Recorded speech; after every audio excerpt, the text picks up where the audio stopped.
Now we're all set. How you doing, guys? Kirby City Council meeting tonight, May 26th, and I'm going to be live streaming for a little while, so everything should be good. I think I worked out the bugs on the black screen, so hopefully that goes out well. And the council meeting will be starting up here in a little bit.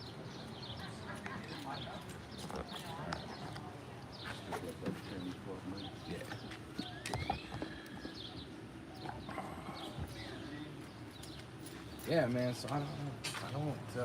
There's just a lot of questions, a lot of things that aren't coming out. Yeah. Well, DPS, you know, at this point, they'll probably just be quiet and keep it to themselves. Did you see the press conference today that DPS had? No, I didn't get to see it. I was So the guy, I don't know. They could have found a better person to give a press conference. Number one. Yeah. But he came out and he spent the first 3 minutes praising everybody that responded after the fact. Then he spent about 10 minutes, what I call cop-splaining, obviously aimed at what we seem to be knowing that of the whole response in the beginning. And then he spent about 3 minutes taking questions, and then he had to go. Yeah. And I'm like, he didn't stick around. Where do you have to go, bro? He didn't stick around. Yeah, and I think he probably, they should at least. I mean, he shouldn't have anywhere to go, and if he does, get somebody else up there that can spend the time to at least field the questions. Yeah. Probably not going to be able to answer most of the questions, right? Because it's early on in the investigation. But but he can at least say that. At least field the questions. But at least he could say that. You can have one if you want. No, I got menthol. I smoke menthol. Oh, too rough for me. Too rough for you. Oh yeah.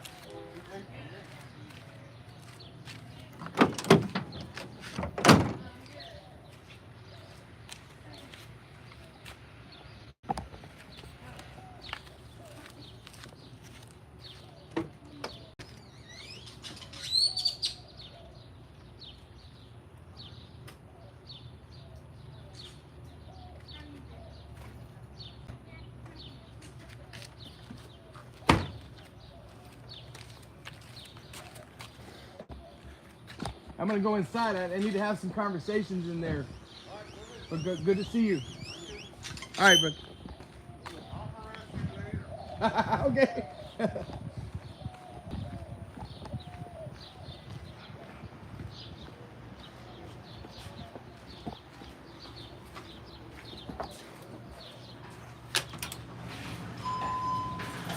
How you doing?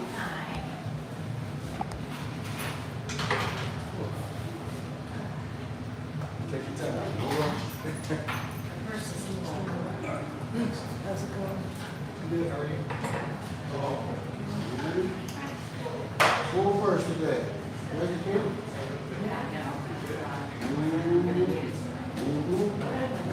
No, I don't. Good. Come on. Thank you. The coat stays with Oh, me. give away your coat. I was trying to get the coat. She didn't want to give me the coat. I was Be trying careful to when get you the lift coat. up that purse, it's heavy. It's heavy, it's like your. Mom, teaching very well. I got it. Thank you. Whatever. Thank you.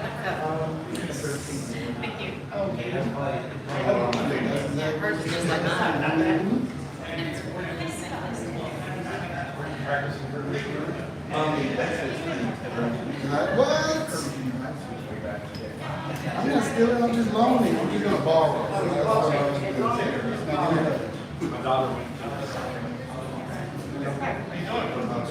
Good to see you. Follow me. We didn't see you voting, what happened to you? Didn't see you voting Friday, Tuesday. Well, remember what you. That's right. Yes. Oh, you Yeah, we did a whole weekend indoors, Oh, wow. and it was great. I mean, it was cold and rainy, Was but it was cold? it's part of it. I'll talk to you. Come on. Appreciate you. Thank you, sir. Welcome. How you doing, sir? I'm gonna take my time. There we go. Right there. You stay there. Yes, sir.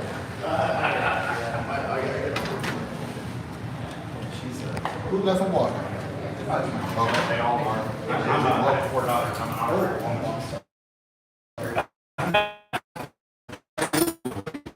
I'm good. I think that's it. That was it.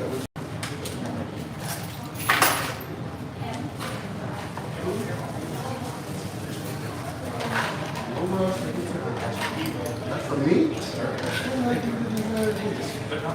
How you doing, man? All right, good.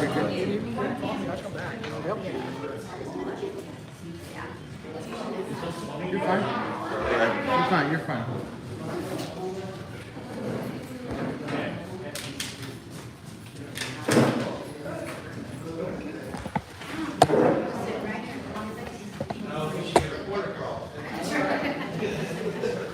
You guys worked with me a lot. Is it good? Yes, I know. Except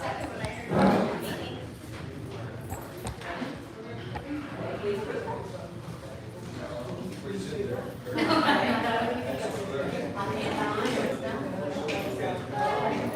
meeting. You're good.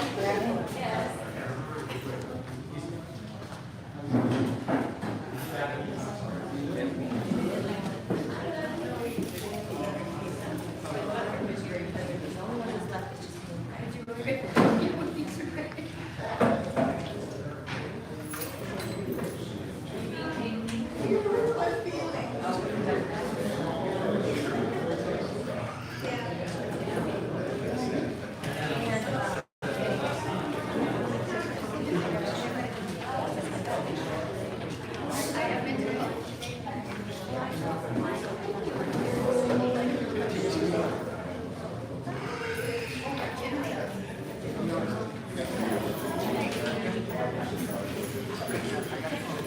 You know, that was his Masonic module.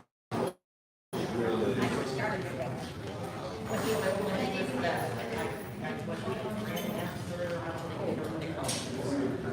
that was his. He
understood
Nice to meet you, Mary.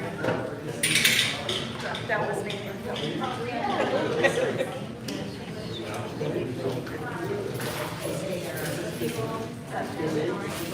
Yeah, I tried to for the most part. And then I sit on the senior center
Sorry, didn't take your Kirby. No. I don't even look that fat.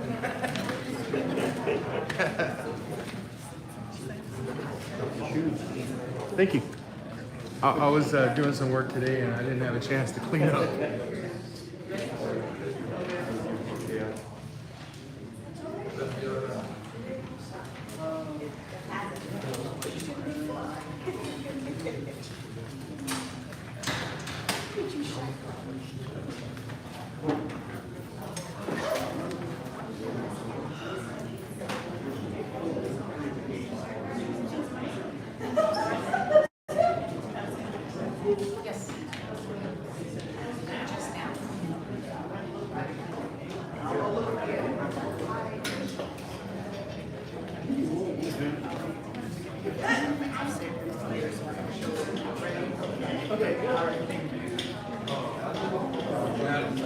Thank you guys for watching. I'll be speaking here in a little bit in the beginning as citizens to be heard.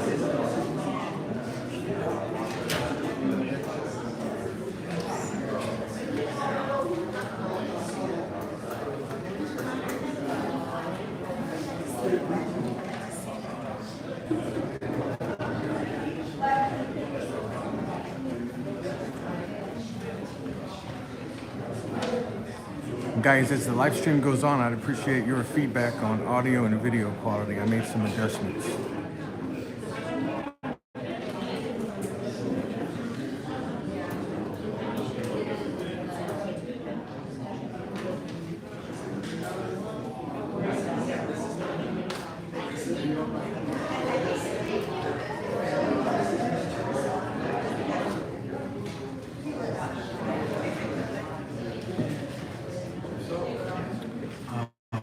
Here on council, that's Christopher Garza, newly elected. elected council member. He's the one that the tyrants on the council tried to block from taking his seat. But he didn't I will win call his this seat. meeting to order on May 26th at 7:03 p.m. Please rise, remove your hats for the invocation and pledge.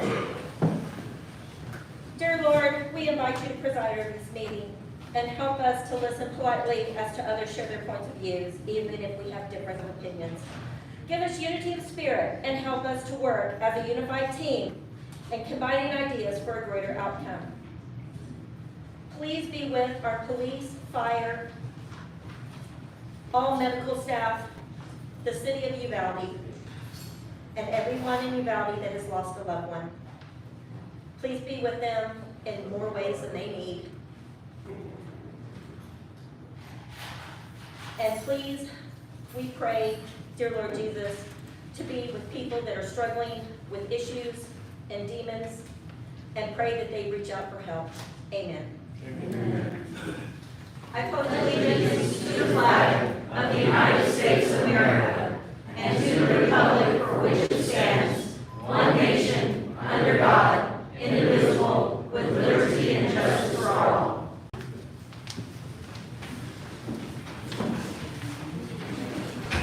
The city of Kirby is dedicated to delivering excellent municipal services to our community in a fiscally responsible manner. Please call roll. Councilmember Ogata. Here. Councilmember Barger. Here. Councilmember Ryder. Here. Councilmember Martin. Here. Councilmember Street. Here. Mayor Alden. Here. Moving on to 5, citizen participation. We have 2 individuals to sign up to speak. First is Mayor Lisa Pierce. May I wait till the item? Yes, ma'am. Next in line is Jack Miller. Speak now or reserve? For citizen to be heard, yes, ma'am. Do the other stuff I signed up for next. I understand that. Testing. Okay, my name is Jack Miller. I live in Kirby, Texas on 4839 Kirby. In case you don't know, I spent 30 years in law enforcement. I was serving whenever the Columbine massacre happened. And prior to that massacre, it was a common thing for police to wait in situations like that where somebody was inside of a school shooting actively, to wait and call in more equipped people like SWAT. And that's what happened at Columbine. After a review of that, active shooter training, quote, active shooter training was implemented across the United States. It was the same for every police officer, no matter what, because the reason it was all the same is because that way, whenever multiple agencies showed up, even if you didn't speak the same language, you could look each other in the eye and you knew what you had to do. And what you had to do was assemble a 2, 3, or 4-man or woman team and enter the building, the school, with the sole mission of taking out the shooter.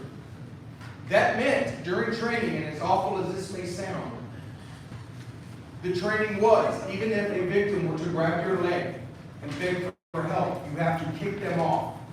You have to take out the shooter first. What that also meant was that you were going to go forward, possibly against a rifle with your soft body armor that will not stop a rifle, and possibly give up your life, so that maybe the other people on your team will succeed in taking out that shooter. And if your whole team is not taken down, it was taken out. At the time during the training, the Department of Public Safety saying you've been trained to do as police officers in our city, I expect you to go in exactly the way you're trained to. We expect you to do that. You have to do it, or get out of the way for somebody that will.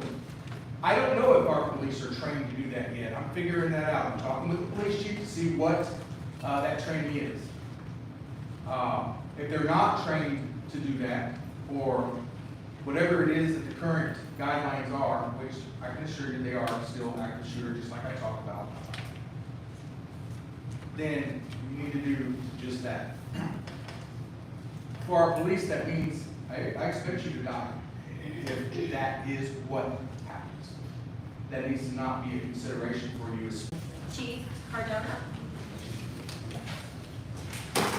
That figures it was stopped while I'm talking.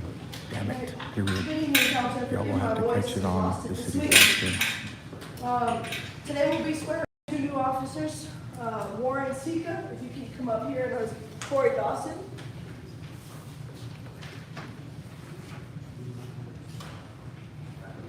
Come on up.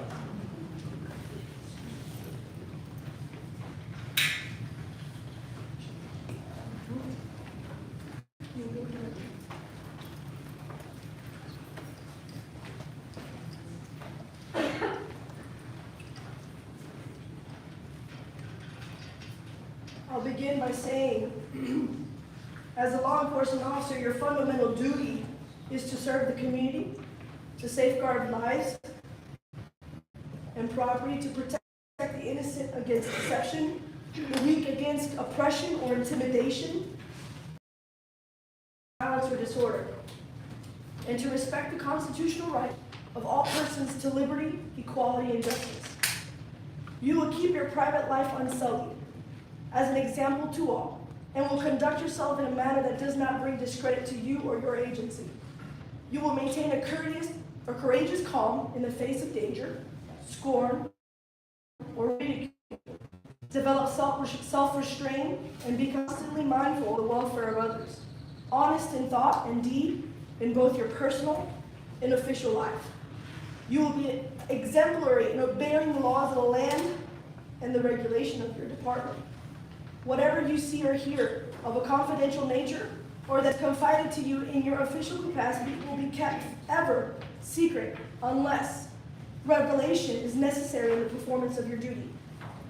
You will never act officiously or permit personal feelings, prejudices, political beliefs, aspirations, animosities, or friendships to influence your decision.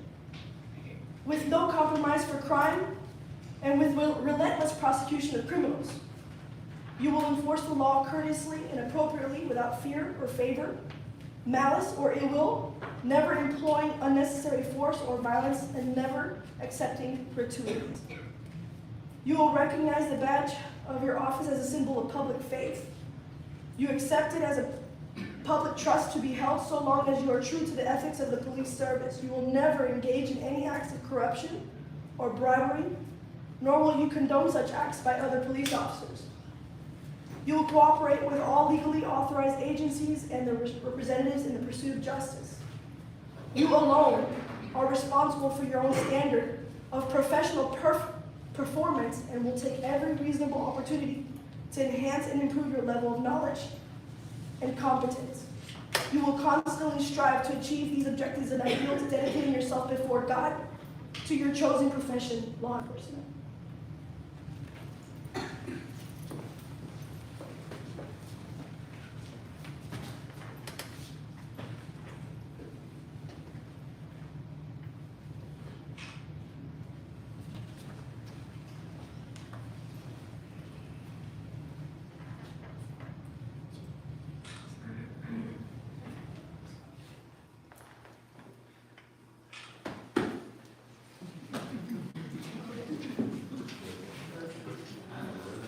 All right, Officer Seisenbach will be pinning the badge. Here shortly are Dawson, Corey Dawson, and if I could have his daughter come up.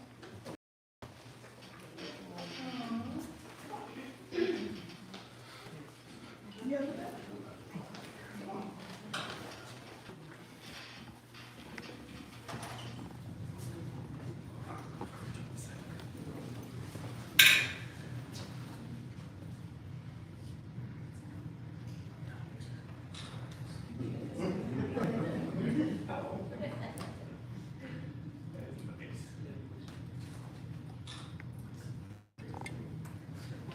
Yeah.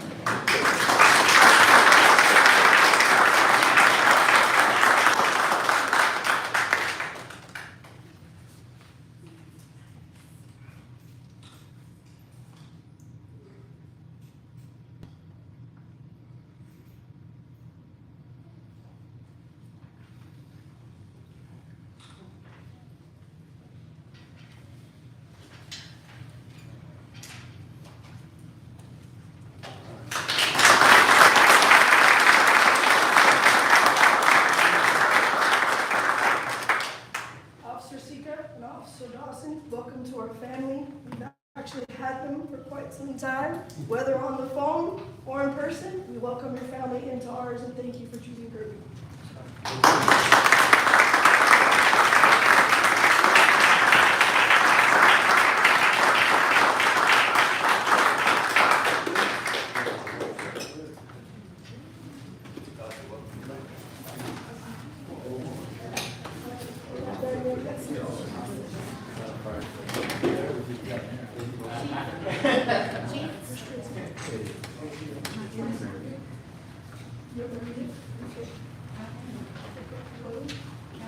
Yes, officers, thank you for choosing Kirby and welcome to our Kirby family.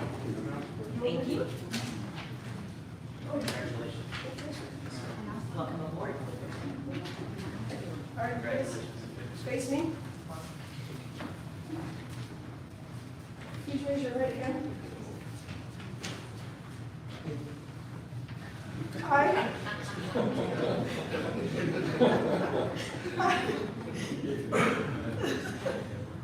I state your name, do solemnly swear I, Morris Leeson, do solemnly swear that I will support and defend the Constitution that I will support and defend the Constitution of the United States of America and the state of Texas of the United States of America and the state of Texas, and the city of Kirby against all enemies, and in the city of Kirby against all enemies, both foreign and domestic, both foreign and domestic, and I will faithfully and impartially and I will faithfully and impartially discharge my duties as police officer discharge my duties as police officer of the city of Kirby Police Department of the city of Kirby Police Department under the appointment of the department under the appointment of the department according to the laws of the state of Texas, according to the laws of the state of Texas, county of Bear, county of Bear, to the best of my skills and abilities, so help me God.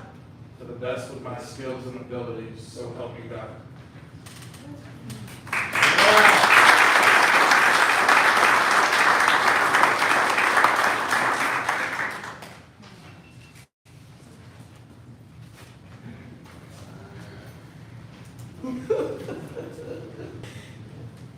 Let's move.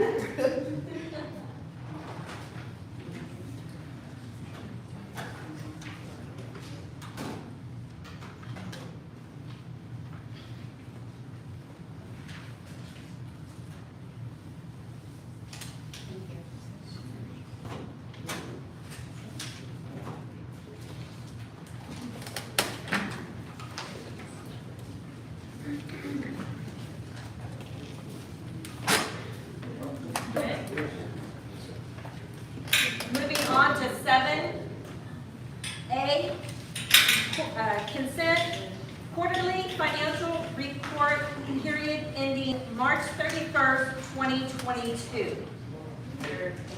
It's 6B. Oh, I'm so sorry. Mr. Mobley, I sincerely apologize. It's okay. Sorry, Bishop Bryant's got me on the struggle bus tonight. 6B, Economic Development Committee update, Corey Mobley, Chairman. I promise to be brief. Good evening, Mayor, Council, City Manager, officers, new officers, and citizens of the great city of Kirby City. Thank you for allowing me to give this brief glimpse of what the Economic Development Committee has been up to. My name is Corey A. Mobley Sr. I'm the current chair for the Kirby City Economic Development Committee. I volunteer alongside Mr. Flynn, Mr. Hernandez, Pastor Wheaton, and Mr. Boyd. Personally share similar interests in seeing the economic development of this great city flourish.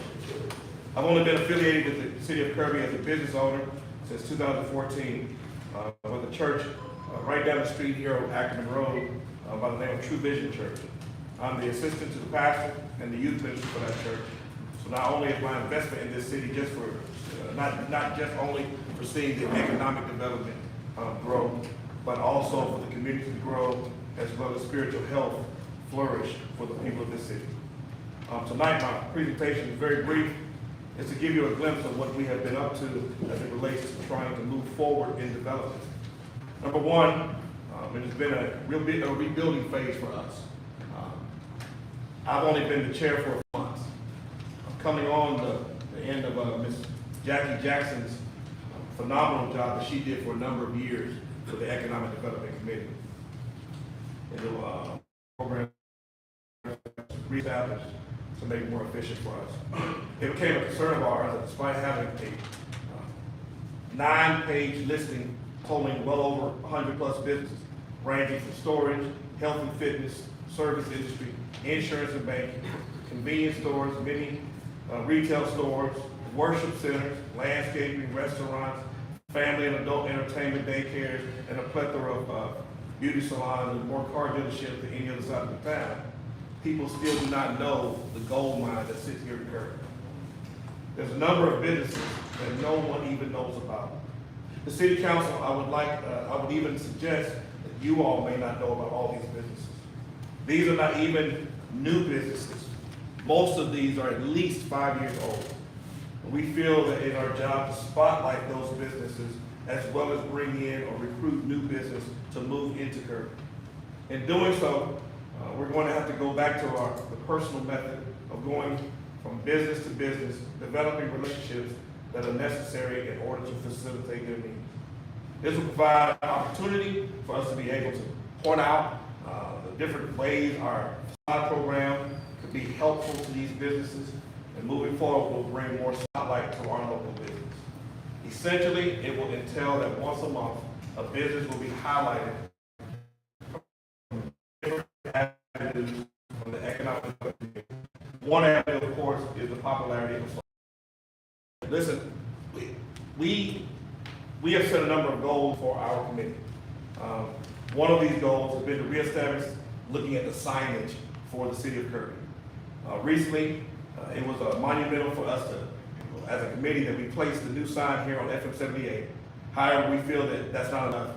There are at least 6 or 7 other entrances to our city that we would love to either refurbish the existing sign that is there or establish new signage for the area. In order to do so, we will need funding.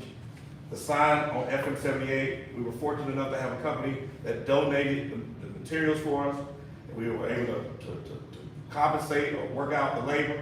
And I can imagine with the price of everything going up, it will be difficult for us to expect that kind of donation of that magnitude again.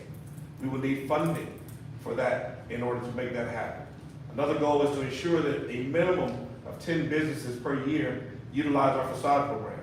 Again, I'm old-fashioned. I use telephones. I knock on people's doors. I don't really like the digital phase that we're in, and I think that fits here for our beautiful city. I am going to, and along with the committee, we've decided as a committee, we will go back to knocking on doors.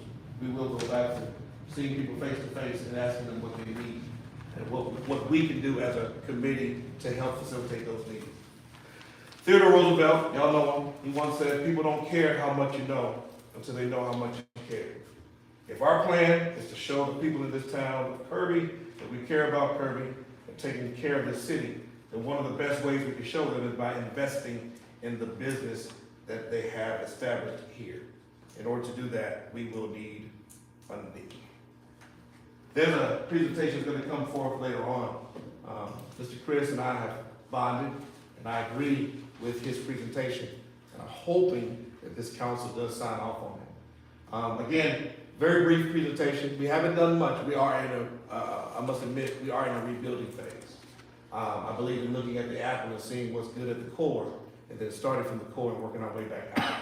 That's how I operate, actful and efficient way.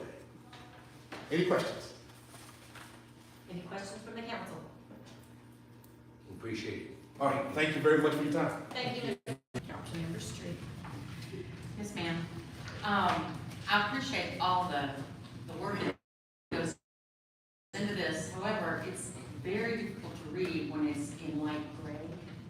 Is there any way to adjust the font or whatever it is that this is set up as? It doesn't matter how dark I make it, it's not going to come out any better. That's how it comes out of the accounting software. Okay.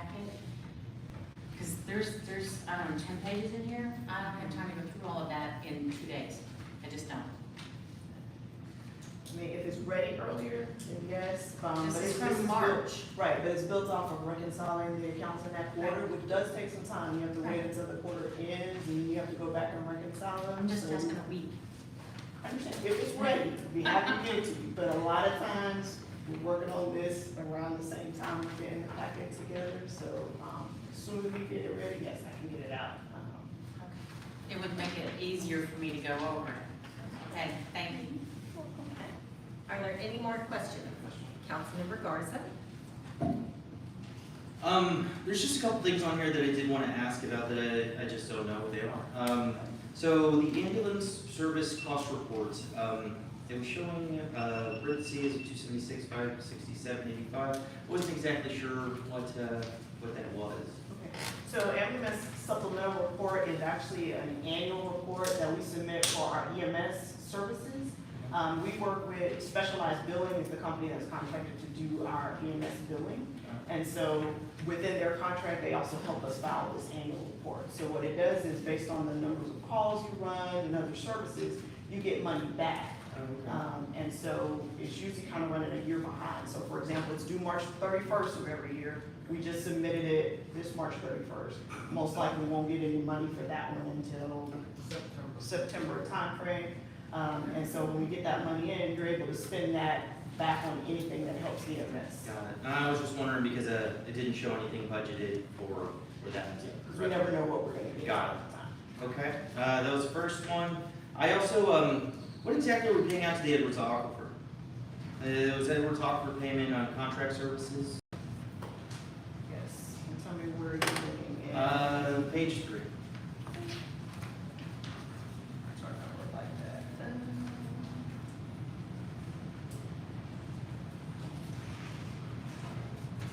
Do you know what department it's under? Under contract services, on water, non-departmental. I just asked because when Gina was asking to put in a sprinkler system, I was under the impression that we didn't pay for any type of water. It just seemed that it was something that was necessary. So So that's more for, because we own our own water system, so Okay. we pay them for, I believe it's a fee that we're required to pay for, oh, okay, because I still know where you are. All right, so that's actually water that we lease. So the, city leases 13 acres of water from a private landowner, and it's an agreement that we got through the Edwards Aquifer. So in the event that we ever have an emergency, say both our water towers go down or our water is contaminated, we have that emergency water that we could bring into the city. okay, that's all the questions I had. Okay. Are there any more questions about this report? If not, I will entertain a motion. Mayor, I move that we approve the financial report for period ending in March 31st of 2022.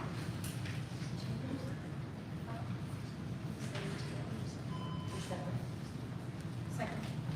We have a motion on the table by Councilmember Martin and seconded by Councilmember Apodaca to accept the quarterly financial report period ending March 31st, 2022. Please call roll. Councilmember Apodaca? Yes. Councilmember Garza? Yes. Mayor Pro Tem Ryder? Yes. Councilmember Martin? Yes. Councilmember Street? Yes. Mayor Alden? Yes. The quarterly financial report period ending March 31st, 2022 has passed. Moving on to 7B, quarterly investment report. Investment report period ending March 31st, 2022. Yes, sir? Could I ask that maybe the mics be closer and then maybe if we can turn up the volume some? Some of it's really hard to hear. Sorry. You mean to tell me I'm not speaking loud enough? I can hear you all the Okay. time, but Okay, I just wanted to make sure. some folks just not so much. So maybe there's a volume. I don't know. I think we've got to pull the mic. Thank you. Does anybody have any questions on the quarterly investment report period ending March 31st, 2022? Councilmember Street. Yes, ma'am. First, why did I have to ask for this to be included? finance oversight, so we were It working wasn't in on. the packet Right, so I in March emailed it either. to you. For the public, it was not in the packet. Because I went to look for something and it wasn't in there in the publicly posted. That needs just to means be it wasn't there. ready at the time when it was posted, so for No, you example. gave it to when you- us. So on Monday, when the packet got posted, there's a series of things that happened this Monday. We launched the new website, so we're not able to post anything right now because we haven't been trained. So we had a 4 o'clock deadline to get the whole packet to the website company so they could get it posted. And in the midst of that, I had this report on my desk, put in the packet, but I was going in and out of job interviews. So when I got that to Patty for the 4 o'clock deadline, I forgot to slide that in. So I emailed it out to you on the next day, and no, we Okay. didn't have the ability to go back in. Okay, the second question then is, why wasn't it in the packet that was posted for the public in March when we had the first one?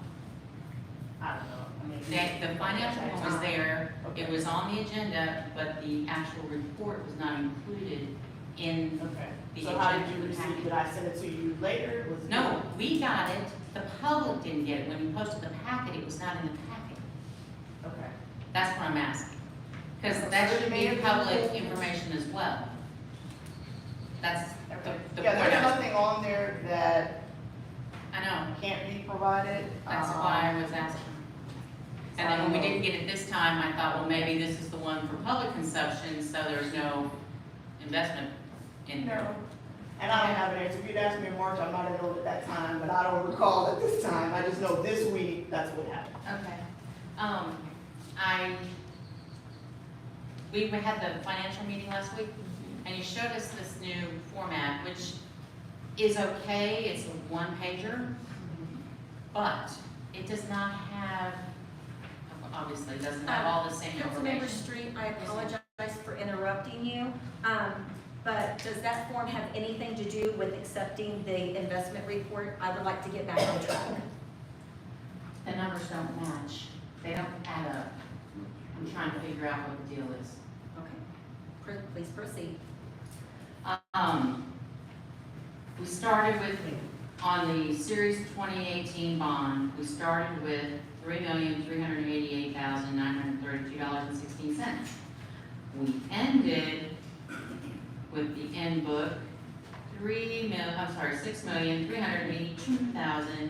$6,382,987.49. That's a $6,000 difference. On the original report that we used to get, it has a note of if we took out a redemption. This doesn't have that. So I don't know where the money went. Okay, so it wasn't 3 million. Did you mean 6 million? 6 million. Okay, so you're talking about the difference from the last quarter ending, which was December 31, and this current quarter. Okay, so. We have less money than we started with. So because we paid out expenses, I'm sure. I don't have that with me, but what happens with this account is that's the series bond for the Ackerman Road project. And what happens is the entire amount of money stays in the text pool account. And then when we get expenses for, and at this point, it's just gonna be engineering because we haven't had a contractor yet. When we get expenses, we get their invoices, we take whatever their exact dollar amount. So their invoice might have been $6,000. So we would have transferred out of that account into Schertz Bank capital account and written in the check. So I you're gonna see understand. that fluctuate. That's not the point I'm trying to make. This report does not tell us what this report did. This report will tell us that we took money out. Okay, This so you're one saying doesn't. that you like a simpler version, but you want it more extensive to still show some of Yes. that? Okay. Yes, I guess that So- is my point. So we're gonna have to decide, do we want that more extensive report, or did y'all want a simplified report, which is I thought what we agreed on the last time, is that you wanted something more simplified. So we worked with, the financial advisor to tell us exactly what is required to be reported. We came up with. Yes. But if you want all of that extensive data, then we'll go back to what we were doing. So, It's difficult to figure the interest when you don't know how much was in each month, which we can do with this one, the old one. And I'm So the again, only one, council's gonna have to decide what it I'm is the only that one you looking want. at it, I understand, but, you know. I think that a little oversight isn't a bad thing, and I just feel better looking at the numbers.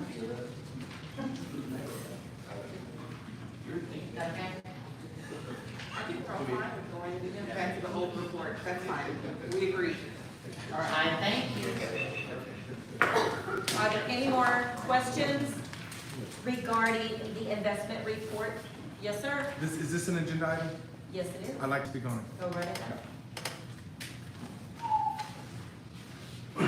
Jack Miller, 4839 D Gordon.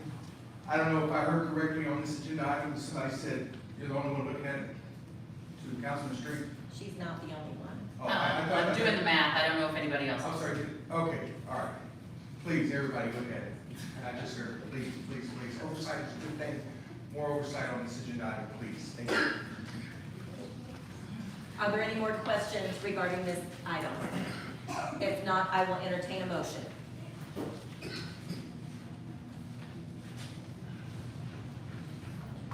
Mayor, I make a motion that we accept the quarterly investment report period ending March 31st, 2022. I second.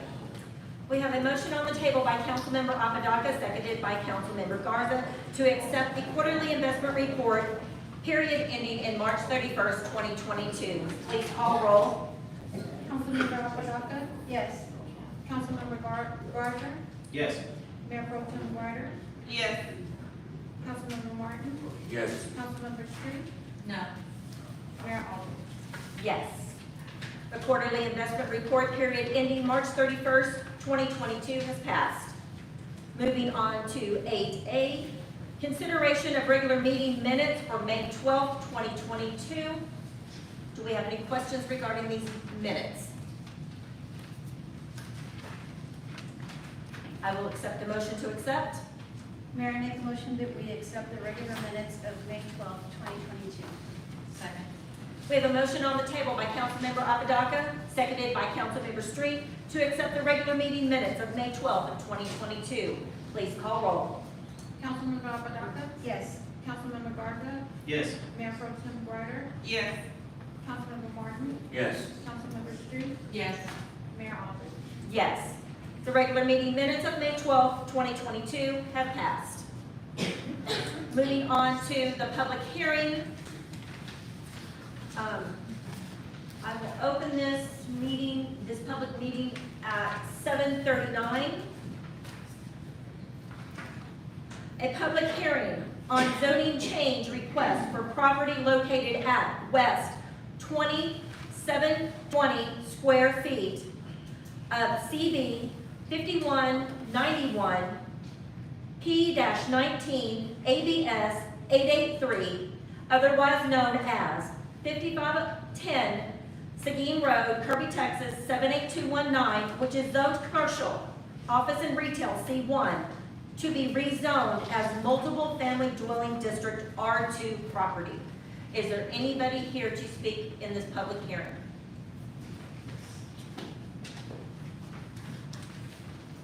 Mayor, Council, my name is Lisa Pierce. I reside at 5123 Happiness.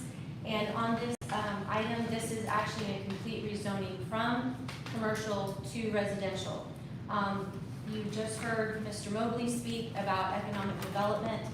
It has not been, as far as rezoning changing from residential to commercial, it has been said many times that we don't want to give up the little property that we do have that brings in businesses that could potentially be put in for businesses. So I would ask that I believe I read that the planning would this as well. Thank you. Is there anyone else wishing to speak on this issue? I will close the public hearing at 7:41. Moving on to 10A, discussion and possible action on a zoning change request on property located in this was denied by the planning and zoning. They said this is a great opportunity, but not for this space.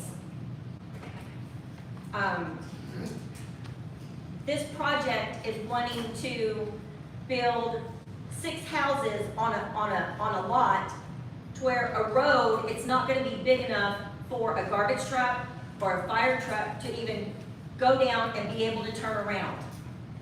It's a great project, but I feel just like the Planning and Zoning Committee, not for this space. Go ahead, Councilmember Street. I think we need to keep all the commercial property we have and not rezone it as residential. That's exactly the point. Thank you. Do we have any other discussion on this? I will entertain a motion. I move that we follow the planning and zoning suggestion and deny the request to change the zoning for property located out west, 20,720 square foot of CD 5191 P-19 ADS AA3, otherwise known as 55 Tennessee King Road. Hold on a minute. Yes, sir, did you have something to say? Yes, good afternoon. My name is Ricardo Torres, representing the development team for 5510 OCE. For the council, mayor, decisions, mayor, I'd like an opportunity to actually present the project in an effort to show to. Can you speak up, sir? Apparently the audience cannot hear you. Yeah, sure, no problem. All right. Yes, so I see a lot of new faces here, so I'd like an opportunity to, present the project if that's possible. And the presentation was actually forwarded to Ms. Tracy. Shouldn't this have been done during a public hearing? No, but that was for the citizens. They were to the applicant. Okay. Right. So, I mean, all of us have received the presentation in our packet. And I myself have read over this. This is the second time that I've seen it. If the council would like to see the presentation, you can certainly present it. I'd like an opportunity to present. Thank you. We did not receive anything to show, so I'm sorry, you can talk about it, but I don't have anything. Yeah, I actually forwarded Ms. Tracy. No, we sent it to Monique's email. That's the email. Is there a volume button for that? Yes. All right, Is well. there a volume button? They just have to talk. You We just do can't- you have just can't hear it. we did print out some printouts for the first time we came, actually, we could not put it on the screen. So we did some printouts, so we can pass it along. But basically, we are requesting a rezoning from a commercial to R2 that would allow us to. You're gonna have to speak up. That would allow us to build these 6 units. Right now, the property is vacant. The property was purchased a few months back with the intention of rehab, and it actually had one parcel that was empty. At the moment, we are separating that single-family home, which, by the way, is still in question regarding its uses. Our proposal is these 6 houses that we believe would contribute to the community. We did a full presentation, and I hope you had an opportunity to actually see it. But we did hear a lot of concerns, we did hear the concerns and feedback from the community a few weeks back. And I believe we were able to answer many of those. One was parking. There was every home actually has 2 parking, exceeding the code. We also are open to the idea of adding more parking to the front of the project, where it actually has a 25-foot setback. Another concern was the trash, which you actually mentioned right now. We are currently reaching out to Republic, which I believe is the city contractor.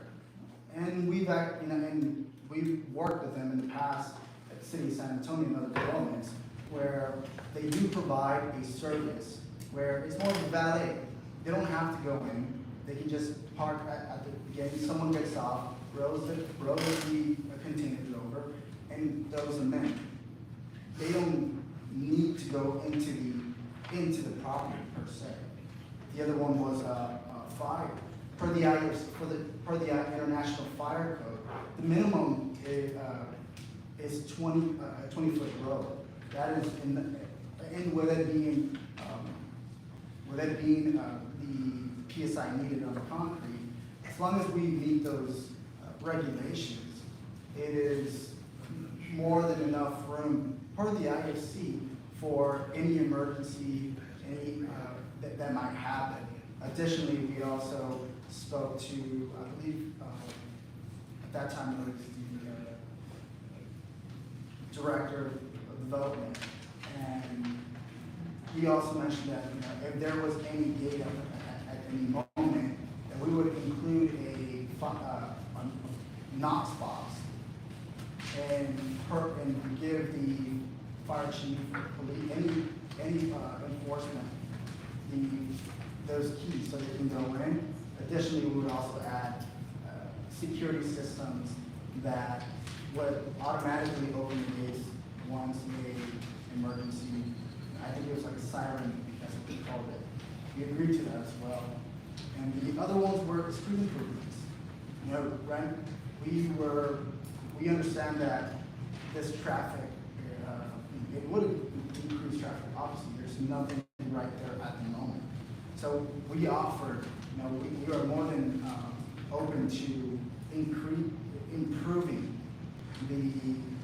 improving all of our frontage. Right? We'll be putting in new sidewalks, maybe redoing half of the street on our side. Right now, it's kind of disrepair. So we would go in and we would redo our part of the street in an effort to contribute, not only to our project, but to that part of OCD and ultimately to the city of Kirby. We believe, I know there's a economic development group that spoke earlier. We did, apart from just building quality housing that would be close to the new school. We do want to point out that there will be an increase in tax revenue. Right now, I believe it's taxable exception $1,404. If our math is right, which we believe it is, since this is our business, we would increase that to almost $37,387, which is a 2,660% increase of tax revenue that does not exist right now. Waiting for something in the future that could or could not come. Right now, there's an opportunity, and we are committed to creating this today, moving on this project today. Going back to the economic development team, studies show that commercial follow rooftops. We need the more homes, commercial will follow. Excuse me, Councilmember Street, did you have a question? I did. 37,000 in taxes? There's 6 houses, right? So that's 6,000, approximately 6,000 per house. That's a portion. It's an tax revenue at 2.7%. That's total. It's not just Kirby, it's the total. It's total. So it's the total for all 6 houses. So it's approximately 6,000 per house. My house doesn't have to pay that much tax. I'm not sure where, the city's not getting all that, sorry. I think you're dividing up for providing. So dividing providing these will be for rent. So providing attainable housing for existing residents or new residents that will move into this neighborhood. I do want to quickly bring up the owner of the property and developer. Mr. Well, Jeremy. sir, this agenda item is regarding the zoning Yes. of it. I don't know if any more is going to change the minds of this council. We're ready to vote on this. Yes, sir. Well, when the gentleman is finished, I would like to make a quick comment to the council. Thank you. Go ahead. Yeah, if we do have an opportunity, Mr. Jeremy gave it back just a very few moments to introduce himself. Go right ahead. Right. Thank you. Good to meet you guys. Thanks for having me. And I appreciate the opportunity to talk. I totally respect your guys' city and what you guys have going on here. I think my intention as the owner, we're a small business. My wife and I started a business back in 2009 together. So we're a family-owned and operated business here locally in San Antonio. Part of the reason why I was excited about working with Kirby is because you guys are a small town. I see lots of opportunities with lots of infill lots and a lot of land around here. The model that we do is called turnkey real estate. So we actually either fix houses or we build them from the ground up, and then we put tenants in the houses and we sell them to clients who are looking for rentals and investments, and then we manage those properties for the long term. So we've actually got several properties here. We've got several properties here in Kirby at the moment. And so when we come in, like with this project, it's a long-term thing that we're looking to do. It's not like we're just developing it, flipping it, and selling it. And one of our big mottos is put quality first. So, we believe if you have a quality product, you get a quality tenant, and then you'll have a quality experience. And just to put some data behind that, since we started our property management business, we managed about 140 houses, and we've had like one eviction in the 5 years since we started the business. And that's because we have a quality product, we get quality tenants, and we're in for the long haul. And the reason that is because our clients are going to be with us for a long time, right? So I think, I totally respect what you guys would like to do, but I think there's a good opportunity to work together. Where we could put a quality product into your city. It's near the school, and I think you guys will get, when you see it, I think you'll see the benefits. So I appreciate the opportunity to speak. Thank you, sir. Mark, did you have something? Sorry, I'm Jeremy. Okay. Mayor, I do want to just let the council know two things that maybe that they're not aware of. I asked Tracy to give me the color map, because the map I have is black and white. And I see that this lot is the lot that's outlined in red on the color map. All the uses on three sides of this property, and for a good distance in each direction, on three sides of this property are a zone C1. So to rezone this property in the middle raises a legal issue as to whether it constitutes what's called spot zoning. Spot zoning has been declared illegal by the Supreme Court. Secondly, I want to call the council's attention a section in the zoning code, which is section 153.116, subpart 5, which reads as follows. A vote of 3/4 of all of the members of the City Council is also required to overrule a recommendation of the Zoning Commission that the proposed amendment, supplement, change be denied. So this vote, if it is to approve and not follow the Zoning Commission's recommendation, needs to be by a supermajority of the governing body. That would be 5 out of 6. Thank you. Thank you. Councilmember Martin? Sure. So you've been a business owner a long time. Is it a habit of yours to go into communities, small communities like this, and buy property without knowing what it's zoned? Do you want if I Yes, did? I'm asking a question. Well, because actually the property that we just purchased it two months ago, and it's been a home since 1930 for the person that we bought it from. Exactly. Yeah. But once it's sold, it reverts to commercial. Yeah, and I think that's. Well, that's something maybe you should have checked into before you purchased it. Then maybe you can talk about that opinion for sure. No problems. Yeah. And I do, since I got the mic again, you know, because I can kind of see you guys' position on this, but I think if you can build good quality houses that people want to live in, it can drive a lot of growth.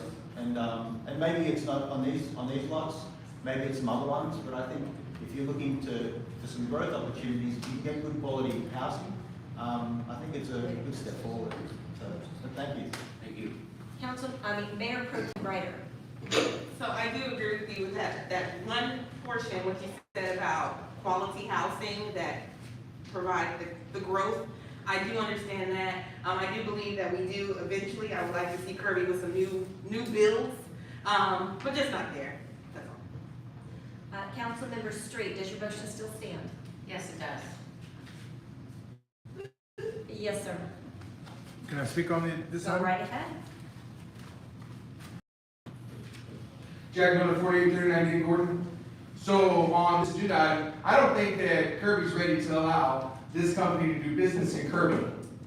If their construction on this project is half of your effort is in the public speaking, no. Somewhere else, not at that location. The residents have spoken, this gentleman has spoken about the legalities of it. Please vote no, don't allow it, don't change it. We have a motion on the table by Councilmember Street. Do I have a second? A second.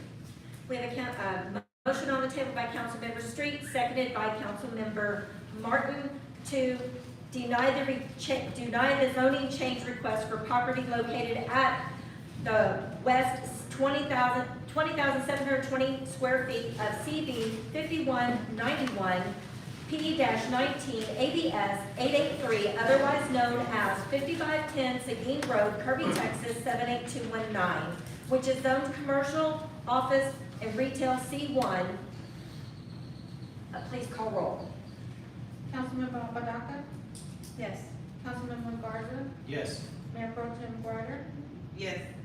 Councilmember Martin? Yes. Councilmember Street? Yes. Mayor Aldridge? Yes. The zoning change for this property has been denied. On to 8B, recognition of outgoing council members. Mayor, as you know, we had two outgoing council members, Councilmember Joe Salazar and Councilmember Mike Grant. The intent was to recognize them tonight, but I ordered personalized gifts that are not ready, so I apologize to Mr. Salazar. If you will come back next time, so if we can just postpone this to the next meeting, because it's become a tradition since I've been here to get personalized gifts rather than just a standard old plaque or just bus collectors. So. Okay. Do we need to vote for postpone? No. All right. 8B has been postponed to our next council meeting, which is June 9th. June 9th. Moving on to 10C, presentation of certificates to newly elected officials.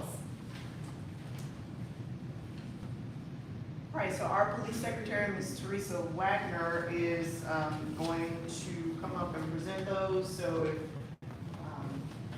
Councilmember Martin Apodaca, you want to come down, because I know you have your certificates.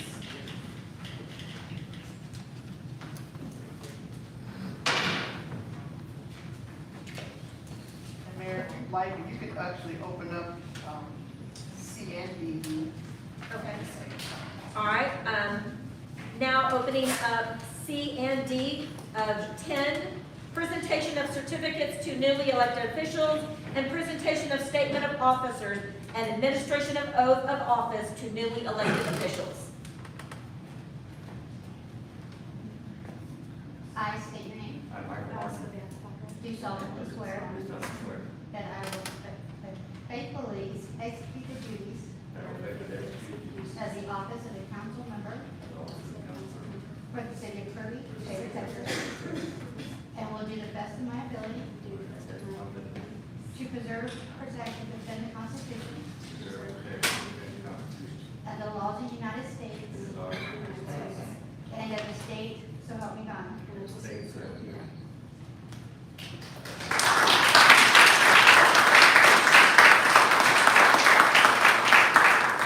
Sideways.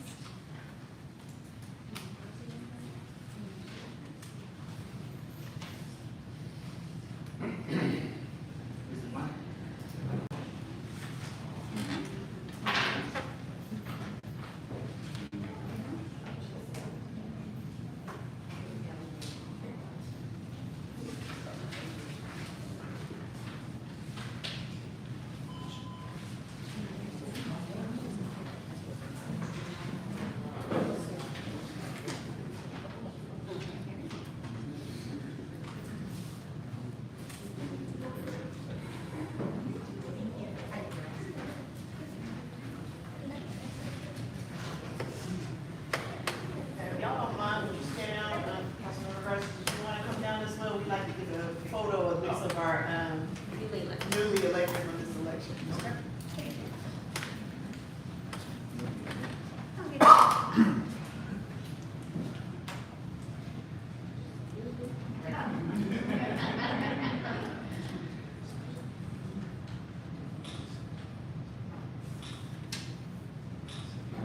All right, thank you.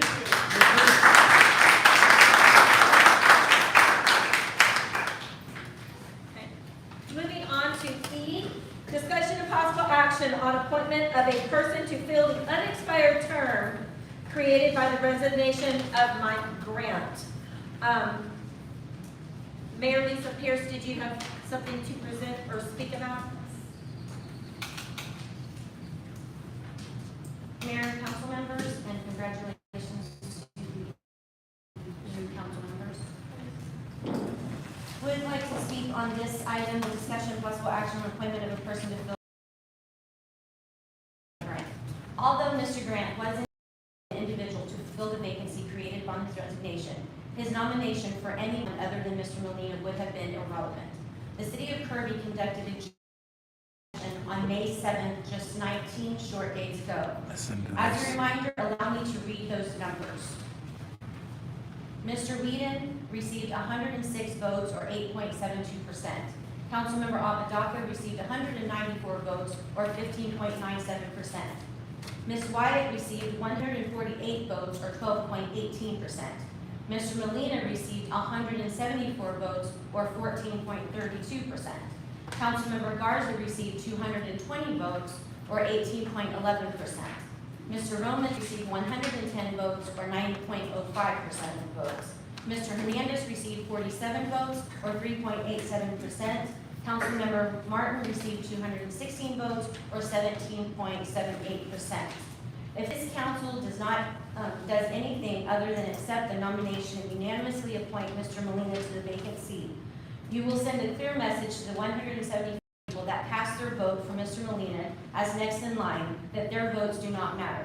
It should also be clear to the other voters that didn't vote for him that their votes too could be disregarded by this governing body. If Mr. Molina is appointed, but not appointed unanimously, it will also demonstrate to the public that there are members on this council who clearly are guilty of the same biased decision-making they have accused others before them.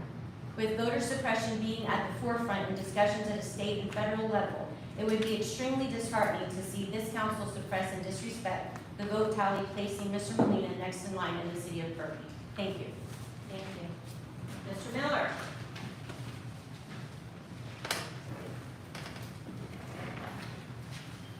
Jack Miller, 4839 D Court. Mayor, my brain injury, I forget her name, the current Mayor Pro Tem. Mayor Pro Tem Grider. Mayor Pro Tem Grider, right. So, concerning the appointment of Ms. Grider versus a nominee by Grant, let's make no mistake.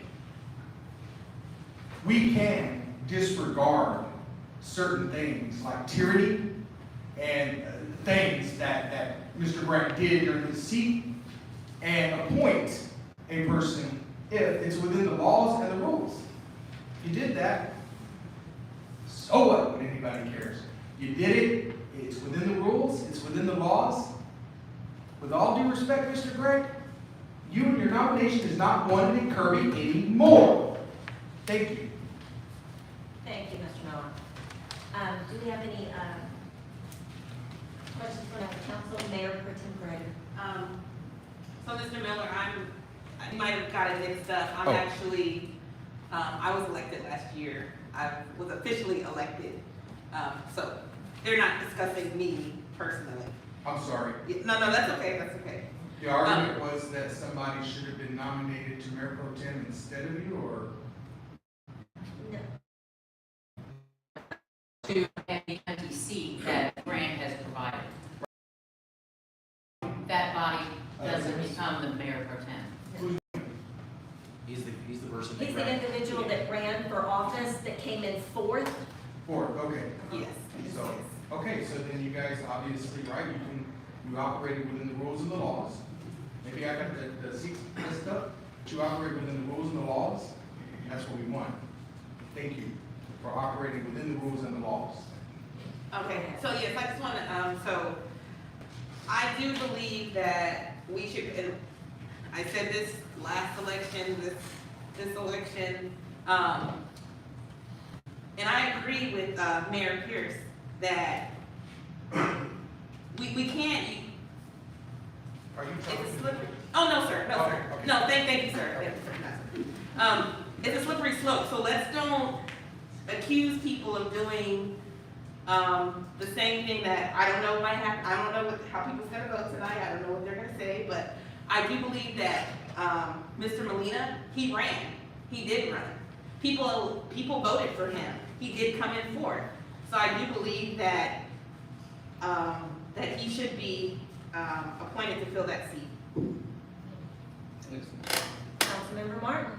Mayor, back in the charter review, when we had this subject come up, and that's what we wanted. If something like this ever happened, we wanted the fourth person to get up. Well, that got denied. It didn't happen. They wanted to take it out to the public. Well, that's why we have the chance to vote on this tonight. Okay, is there any discussion?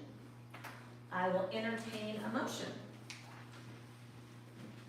Mayor, make a motion that we accept the appointment of Joe Molina. But sorry. I'm sorry, it's a typo in the It's a typo? Oh, She okay. said Molina. Okay, Joe Molina to the MDC. Second. We have a motion on the table by Mayor Pro Tem Greider, seconded by Councilmember Apodaca to accept the appointment of Joe Molina to the vacant seat that made vacant by Mike Grant. Please call roll. Councilmember Apodaca? Yes. Councilmember Garza? No. Mayor Pro Tem Greider? Yes. Councilmember Martin? No. Councilmember Street? No. Mayor Aldridge? Yes. I make those mistakes on purpose. This vote has died. Monique, what is our next option? So the council can determine your process of how you want to go forward with other nominees. Somebody can make another nomination tonight. You can go out for applicants, however you determine you'd like the process to go forward. Well, first off, I would like to say and make a statement. I think it's pretty sad that that this council did not accept the individual, because Mr. Molina was the fourth person in line that ran for office, that the citizens that put us in these seats voted for us in these seats, and they also voted for Mr. Molina, which he was next in line. I think it's a very sad day in Kirby for this to be denied. Councilmember Garza. So when Miss did something very similar in her instance when she was on her way out, she had pushed through Mr. Sid Sanders, and actually it was done the exact same way. So in that, what we did from there, we decided to put it out to applicants. We let the applicants come in. From there, we had another meeting where, what was it, like 4 people were pushed forward and nobody was actually voted on until Mr. Salazar was voted on. So I think that's what we should do from here. So this, never mind, I won't make that So is it a consensus that we want to, put out applications? Yes. No. I want to make a motion. I recommend Jessica Bogaris, Tabate Bogaris for council. Second. Okay. We have a motion on the table by Councilmember Martin and seconded by Councilmember Street to accept Jessica. Bogaris. what's your last name? You can say Bogaris. Bogaris to the vacant seat vacated by Mike Grant. Mayor, please call roll. Councilmember Papadopoulos? No. Councilmember Garda? Yes. Mayor Pro Tem Ryder? No. Councilmember Martin? Yes. Councilmember Street? Yes. Mayor Aldridge? No. Okay. That also dies. We'll take that to the voters. We can't take it to the voters. Take it out to Voters, you just had an election, We just- so your only option is to the, report. yeah, We take it out. take it out to for the application. citizens, Mark. Okay, and we will put it out for applications. For what period of time, and Let's put this out, accepting, applications to be, considered the last meeting of June. Don't we have to do it in 30 days, according to the charter? I'm gonna defer that to the city attorney. Mr. Shaw. Reading. Okay.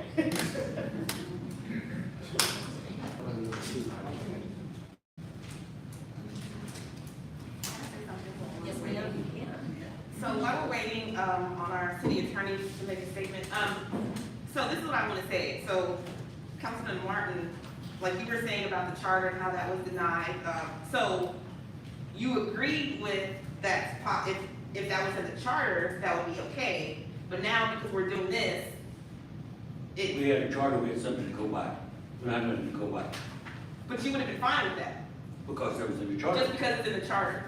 It would have been voted on by the public. Okay, like I said, I feel like this tit for tat again, and we need No. somebody in it.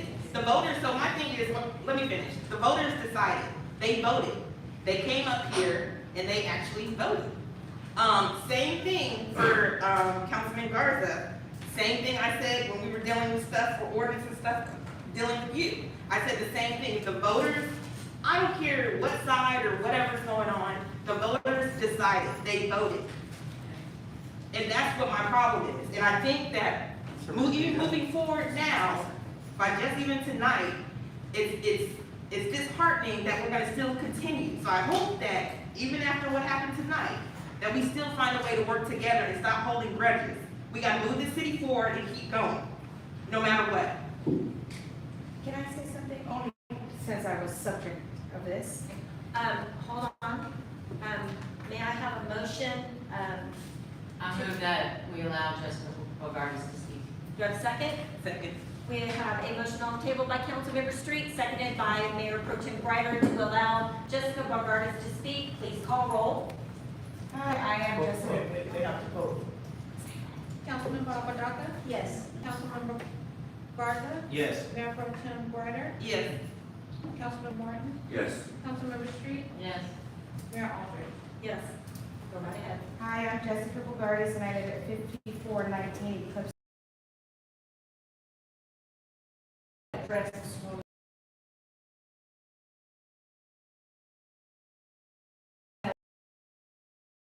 The reason elections exist, there are no runner-ups. You run to fill the seats, and that's just not how it is. It's good that 178 people voted for you, and I think it's a fine man.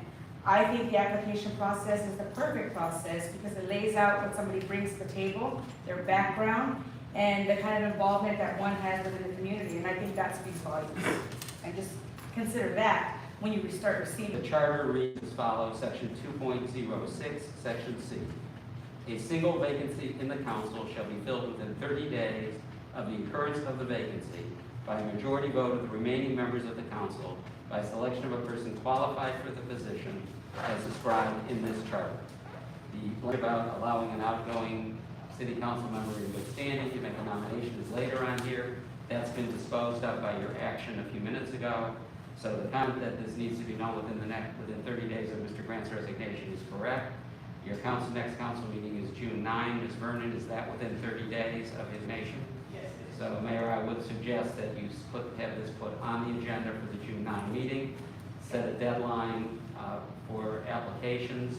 That deadline might be June 3rd, which is the Friday preceding your meeting on the 9th. It might be June 6th, which is the Monday preceding it, to give as much time as possible, but still have the council meet its charter requirement to take action to fill the vacancy at the July 9 meeting, or you'll need a special meeting, again, within 30 days of that resignation. Thank you. All right, Monique, let's put this on the agenda for the 9th and have a deadline for the applications to be in by June 3rd, so they can be reviewed, so we can take care of this at the next meeting. On to F, presentation of statement of officers and administration of oath of, never mind, I scratched that. G, discussion and possible action on establish an onboarding process and schedule for newly elected officials. So recommended by Mayor Pro Tem Brighter to come up with an actual onboarding process. So I don't know if there were ideas from some of the cities. I mean, what we have typically been doing is we have been having a Saturday workshop shortly after the election where our city attorney had come in and gone over various things like parliamentary procedures, conflict of interest, reviewing the charter, those types of things. We've also been sending them to newly elected official training that's offered by ACOG. That is coming up on June the 24th, I believe I was told. If there are other ideas, maybe we can establish that. One of the things, I participated in a webinar earlier this week, and one of the things they talked about was having an onboarding process similar to how we structured our government 101 for residents, having council members to go through something similar to that allowed them to learn about different departments and city structure. So that would be something you all would want to include, or whatever other ideas you have. Okay. Does anybody have any questions? Councilmember Street? I think we should also include the TML guide to becoming a city official, because I know I didn't get a copy of that when I came on. The most recent one is from 2019, and it just gives a general idea of the process that you have to go through and things that you need to be aware of when you're on city council. Not any specifics for any city, but, gives you a jumping off place to go find out information. Also, there's such a steep learning curve when you get on council. There's so many things that you don't know, that you don't understand because you haven't been here before. The city works differently than most people think it does. We have a power because we're a group, but individually, our power is like 1/7.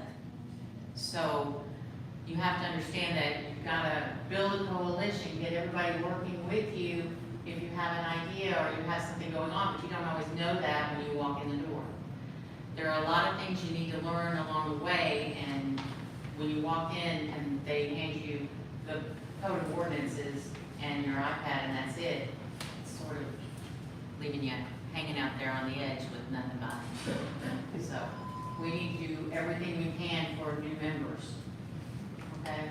And if we have to wait till June to send them to ACOG, okay, but we need to give them more information now. We're in the middle of working on budget stuff, or we started working on budget stuff, and they're gonna hit that, like a brick wall. What are we doing? How much money do we have to work with? How do we do this? And it's just difficult. So I don't know if there's a mentorship program we could do. They could sit with you, Monique, or sit with the city secretary, or whatever, to find out what they need to know in the process. You know what I mean? Well, this meeting at ACOG that is on June 24th, that is way before we start with the budget. We start with the budget in July. We've already started the budget. But that meeting's held during the day. I'm sorry, I'm confused. So I do agree about with so yes, I had brought this up a while back, about onboarding. And the reason why, because I went to the newly elected, TML meeting, around this time last year.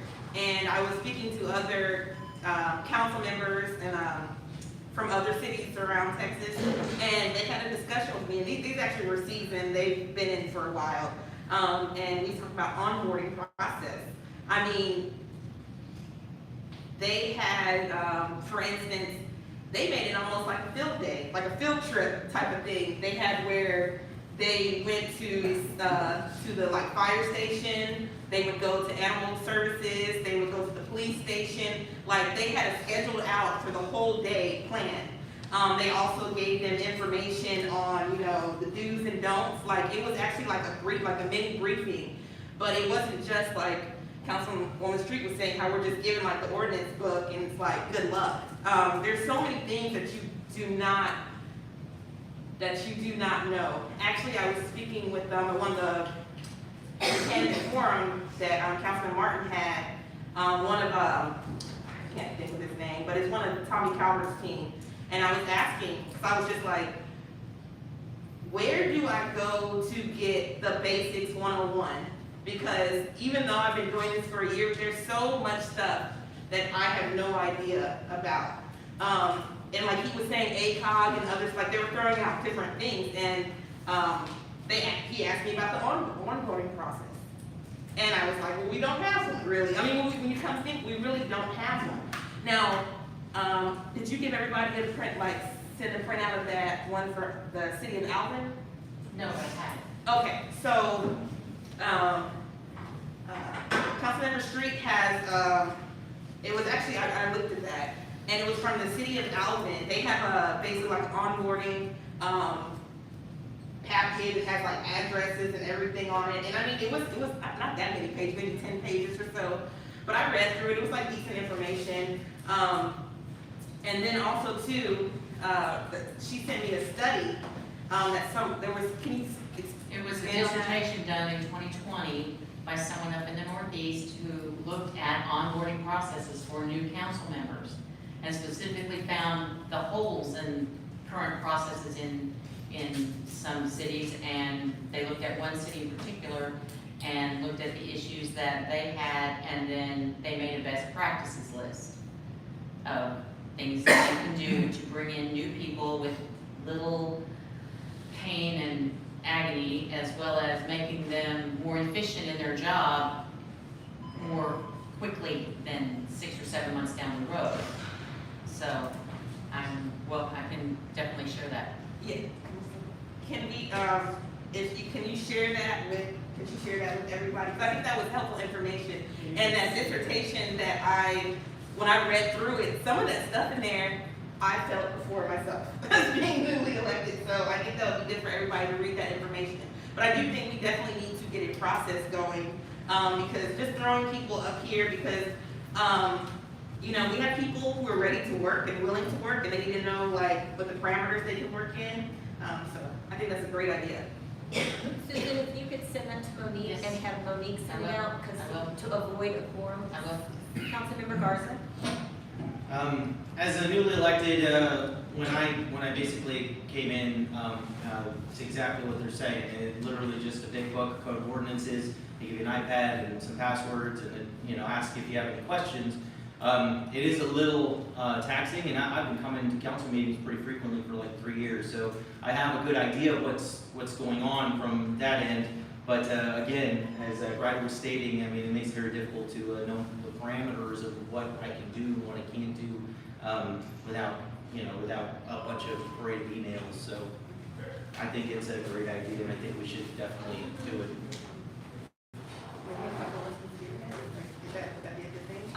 We create say 3 of us get together and just write some notes and speak within each other and figure out what's missing. Well, let's do this to avoid a quorum, okay? Let's have Susan send the information to Monique, have her send it. If you want to, when you reply to the email, do not reply all. send your ideas to Monique. Monique can put them together, and we can put this on the next agenda. Is everybody okay with that? Sure. Okay. Would that work for Monique? Would that be, I mean, because that's fine. Okay. I mean, I'm sure there's some, like I said, other examples out there. To me, I think for us, the starting point is going to be a condensed, like a boot camp version of what we did for the 101. the government 101, but it's most likely going to have to be during the day, a little more intensive, where you go from department to department. And I can, like I said, talk to some other cities and see what other options they use. But I do think it's a good idea to have a process. But you know, also knowing it's still going to be year, 2 to 3 years. It's an ongoing learning process. And so the biggest thing is just you got to ask those questions. You know. The thing is, you don't know what questions to ask when you walk in the door. And the other thing that they had recommended in that webinar was that having those type of government one-on-one sessions, residents need to participate in those so they can start learning in advance of even thinking about joining, you know, a board, a commission, a committee, running the council. Because you're right, coming to these meetings, you're sitting here, you're listening, but you don't have all the details to understand exactly what's happening. But when you come to something a little more intense like that, you may learn a little bit more. We can probably develop that some to make it more educational. Councilmember Garza? I do have to say, the one thing that helped me out the most, oh, I'm sorry. Go ahead. The one thing that helped me out the most was once we started posting the council packet. So, I mean, I've been reading through those pretty religiously, and I have to say that that helped me kind of navigate through a lot of the stuff that I've been doing. So, I think that's a wonderful thing, and I think we should maintain doing and informing as much as possible. You know, the stuff that you can watch on YouTube, as well as all the information that's available to you, is really helping with the process. So, I mean, yes, it would be great to have something else that we could, you know, sit down and say, hey, this is what you can and can't do, this is who you can talk to and how you can't, just so you don't end up in any situation, and then just kind of go from there. I think it'd be a good run, so thank you. Councilmember Martin? Yes. When you're elected up here, you're not here to just come up here and sit. You need to get out and try to learn. Go to all the meetings you can, go talk to other people, see what you can do to help your city and move this forward. I've learned so much by attending other council meetings, other cities, other events, like ACOG, Tito Mail. You learn so much at all those places, but you gotta go and attend to learn. That's all I'm saying. You gotta get out there. You can't come here and learn everything here. You gotta reach out. So. Okay, so the consensus is that Street's going to send the information to Monique. Monique's going to send it to us. We're going to reply individually to Monique with your ideas, and it will be back on the agenda for our next council meeting. Okay. Moving on to H, discussion and possible action to accept Kerry Roberts' resignation from the Crime Control and Prevention Board District. Is there any discussion? I will entertain a motion. Mayor, I make a motion that we accept the resignation of Kerry Roberts from the Crime Control and Prevention District Board. And second. Oh, go ahead. I have a motion on the table by Councilmember Apodaca, seconded by Councilmember Garza, to accept the resignation of Kerry Roberts from the Crime Control and Prevention Board District. Please call roll. Councilmember Apodaca? Yes. Councilmember Garza? Yes. Mayor Pro Tem Guider? Yes. Councilmember Martin? Yes. Councilmember Street? Yes. Mayor Aldridge? Yes. The resignation for Kerry Roberts has been accepted. Moving on to I, discussion and possible action on submitting a letter of support for the Redeeming Grace Church Sports Field. Councilmember Greider requested this. Yes. Okay, so.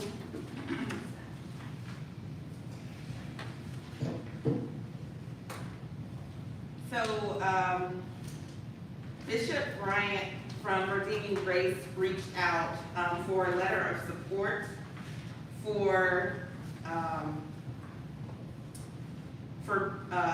okay, so I'm just gonna read what he wrote. Lark Scott Community Development 501c3 is asking for a support letter from the City of Kirby We are in the process of preparing to construct a turf soccer/football field on Foster Road next to the Redeeming Grace Church.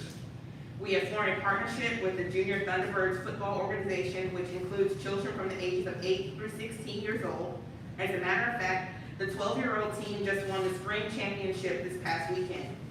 This football program, along with their cheerleaders, is fulfilling the dreams of over 200 children, of which at least 25 of those children live in Kirby. The organization also offers coaching, mentorship, weight training, and development. At the present time, parents and children have to travel to the heart of Texas Sports Complex on the far east side to play their games. We are also partnering with the Aztec Soccer League for adults. This organization has a membership of over 180 adults. They have plans for a youth league after the field is constructed.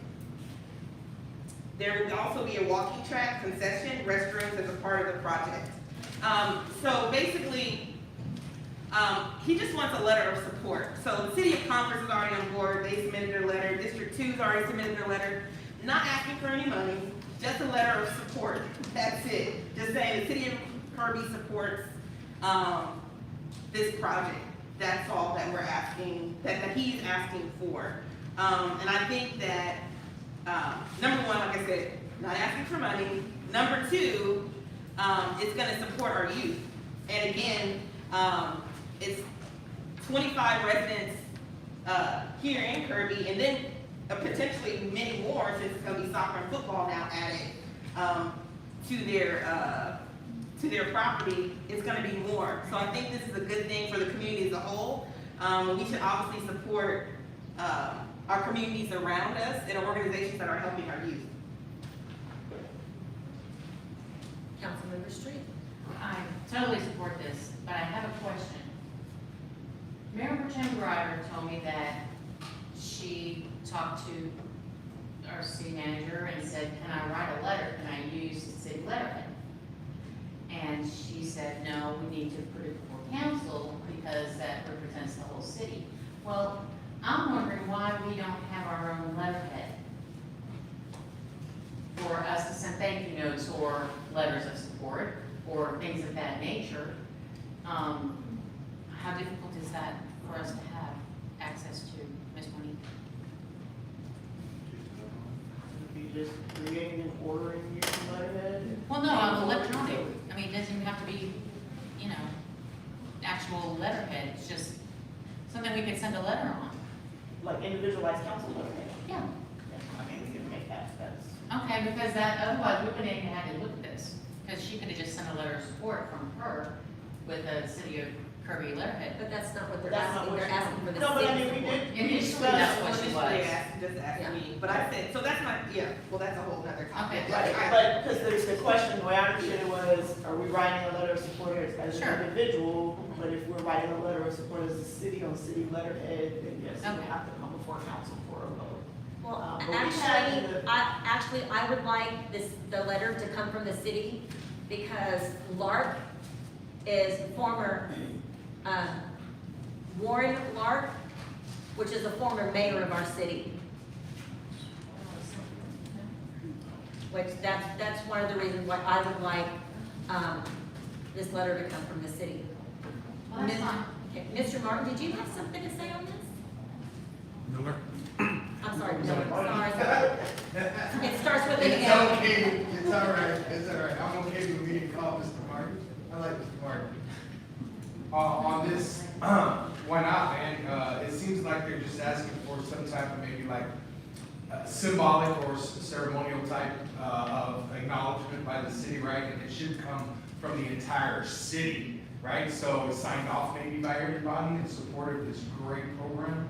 Anything for the kids, maybe we can get them enrolled in the water aerobics class too. Thank you. Is there any more discussion on this? I will accept the motion.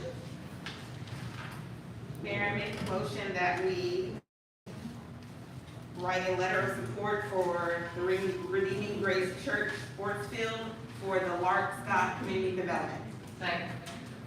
I have a motion on the table by Mayor Pro Tem Grider and seconded by Councilmember Street to accept, to agree for the city to write a letter of support for the Redeeming Grace Project for the Lark Scott Community Development of Sport.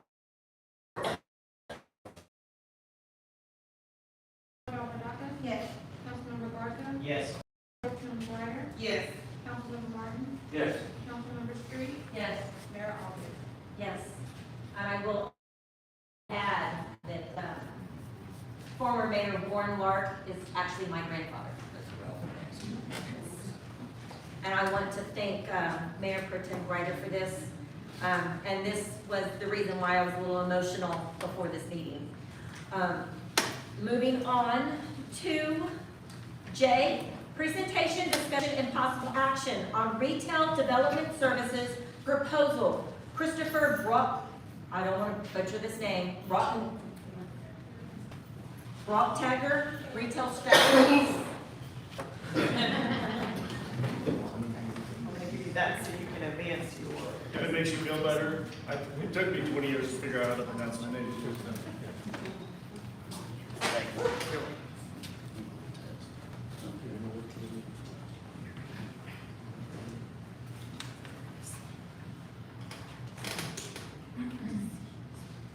Okay, thank you, Mayor and City Council for giving me time on your agenda this evening.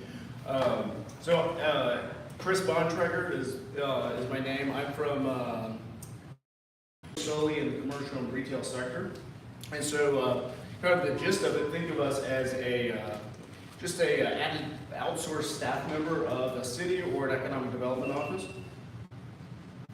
And so we see on your screen here, this is just a quick snapshot of some brands that we've worked with Fort Worth. And the company's based, we have teams that work regionally. My focus is primarily the state of Texas. And so just to give you kind of a quick snapshot, why we exist, really just boil it down, and I'll try to make it quick since you guys do have a long agenda. The reason that we exist is to help fill the gaps in economic development efforts in really small and tertiary and secondary markets. So we're hyper-focused on those small tertiary and secondary markets. So think of our bread and butter. The average community size that we work with is anywhere between 10 and 25,000 people population.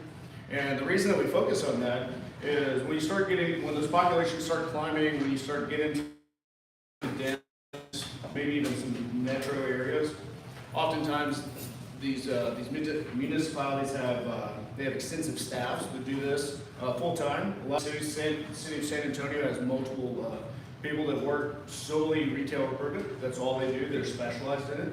So our company started in order to try to help fill the gaps in more rural areas, and we specifically specialize in those secondary and tertiary markets. So outside of filling those gaps and just creating a outsourced extension for cities, the other goal is to, of course, create a return on investment. So through sales tax, increasing property tax values, but primarily through sales tax. And so, and then the overarching theme there too is, of course, increasing quality of life in a community. So our goal in all of our communities that we work with is increasing quality of life for the citizens. And the more businesses you can bring in to a community, the more local businesses that you can help their internal sales, the better off everyone is. So we like to look at it as a pie. It's so in regards to outside businesses versus local businesses, they simultaneously help themselves by increasing the size of that pie. So bringing in new outside businesses will create more investment in the community, and then thus help with existing businesses. So quick snapshot of how our process works. So when we come into a community and we have a newly engaged community, the first 90 to 100 days of our engagement is what we call our discovery phase. And what we're doing at this time is it's really an on-ramping period. We're coming in, doing all of the initial research. There's 3 legs to that research. The initial piece is your data, demographics, understanding the community's market trade area. The second leg of that is really focusing on what assets do you have? So real estate wise. So like I said, the second leg of that is the real estate, and what we're doing there is specifically coming in and cataloging all of the commercial real estate opportunities that the community has. So later on, we will create a catalog or a targeted list of the businesses that match your demographic profile and businesses that should be here.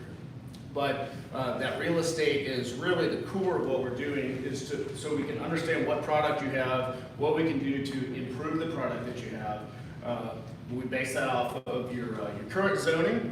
We can make zoning recommendations if you have a great piece of property that is not, maybe it's not zoned correctly, maybe it had been grandfathered in at some point. Maybe it was retail and it needs to be housing, or housing versus retail. What we do is we come in from an objective standpoint and say, these are your primary corridors for retail. This is what should be zoned residential. And so what we do is give you an objective opinion on that in order to create best use for those properties. So once we get through that discovery phase, that's what, at the end of that 90 to 100 days, we deliver a recruitment plan, and during that recruitment plan, we'll go through all of those findings, but then that's when the real work begins. What we're doing at that point is taking those properties that we identified, we're communicating with each individual property owner, understanding the history of the real estate. If it's listed through a professional real estate broker, we're communicating with those brokers, and then we're taking the information that we garnered through the targeted prospect list, communicating with those outside businesses, and then connecting them with the local property owners. So just think of us as it's really a middleman process. Taking the property owners and connecting them with those outside businesses in order to facilitate a deal, ultimately to bring those new businesses to the community. So as I mentioned earlier, during our data and research, during that the first part of that discovery phase, one of the things that we're going to do in order to market the community is create a customized trade area in order to accurately market the community as based off of its customer draw. So I know it's very small on your screen, but what you're looking at in this heat map on the screen is a snapshot of a mobile tracking data platform. And what that means is we use a program that tracks if your GPS location services are enabled on your smartphone and you walk into a business, every time you walk into that business, there's these satellite pings are going off. So there are companies that are going in and collecting that information. And don't worry, it's completely anonymous. It's not collecting any of your personal information, but what it's doing is per census blocks, it's saying you stepped into this location. So what happens is when you go home at night and your phone is on your nightstand, it's plugged into the charger, it's assuming that that's where you live. When you go to work during the daytime, the 8 to 9 hours you're at work, and you're sitting at your desk, or you're in your car, or wherever you're working, it identifies that as your most likely workplace. And so an example of this is, if you guys have ever left the house in the morning or left your job in the evening, and your phone pops up and Google says, "Do you want to go home?" What it's done is the same exact software, but Google's using it because it's guessing that's where you want to go to set your navigation. So that's the exact same software, but what we're able to do with it is run it off these businesses, and so every time you go into the business, it sends this ping off. You go home, it tracks that. So we're able to take all those pings, and this heat map on your screen shows it by density. So each one of these colors, starting with the red, is a density percentage of where the shoppers are that shop in that location. So what we're able to do, run it off of what your primary customer draws, what are the businesses that are creating the most draw for the community, and then I'm able to take that and create a trade area based off of those specific businesses. So then I can go out and market this to those outside brands that have been identified and say, this is compared to the municipal population of the community, this is the actual customer draw based off of the business. So taking it down very specifically, if we have a business, and we can do this on multiple businesses, but if we have a business, let's say your Quick Trip, for example. You have a Quick Trip, we know it's going to have a strong customer draw, you have a lot of people coming in there every day. If you have a piece of property right next door to it, what we're able to do is go market that piece of property with that trade area, with that draw, and say every one of these customers that are going regularly to this Quick Trip or this restaurant or this business, they're going to pass by your property every single day. And so thus, those are potential customers for your business. So an example of a custom trade area. So this is a trade area drawn off of this map. And so this is just a quick snapshot of some of the information that we can draw from that. And so what we oftentimes see, depending on the business, is that a custom trade area will increase the population the customer draw versus the local population. It's usually about 4 to 5 times tenfold, depending on the traffic, depending on the location it is on the road. But so it's much more advantageous to present the market as its actual customer base rather than a municipal boundary. So the other leg of that is once the customized trade area is drawn for the community, we identify that, we'll then go and look at the consumer demand versus supply, and this is purely a linkage analysis. And what that means is we're going to go in and look category by category for products that are being purchased in the community and then products that are being purchased outside of the community to show, and then it's based off of the population within that trade area to show that the potential opportunity to capture those dollars that are escaping that boundary. Because at the end of the day, as I mentioned in the beginning with the return on investment, the whole idea is to capture as many of those tax dollars as we can and increase more tax dollars in the community. Going back to the targeted prospect list, one of the items that we use in identifying those targeted prospects is a peer analysis.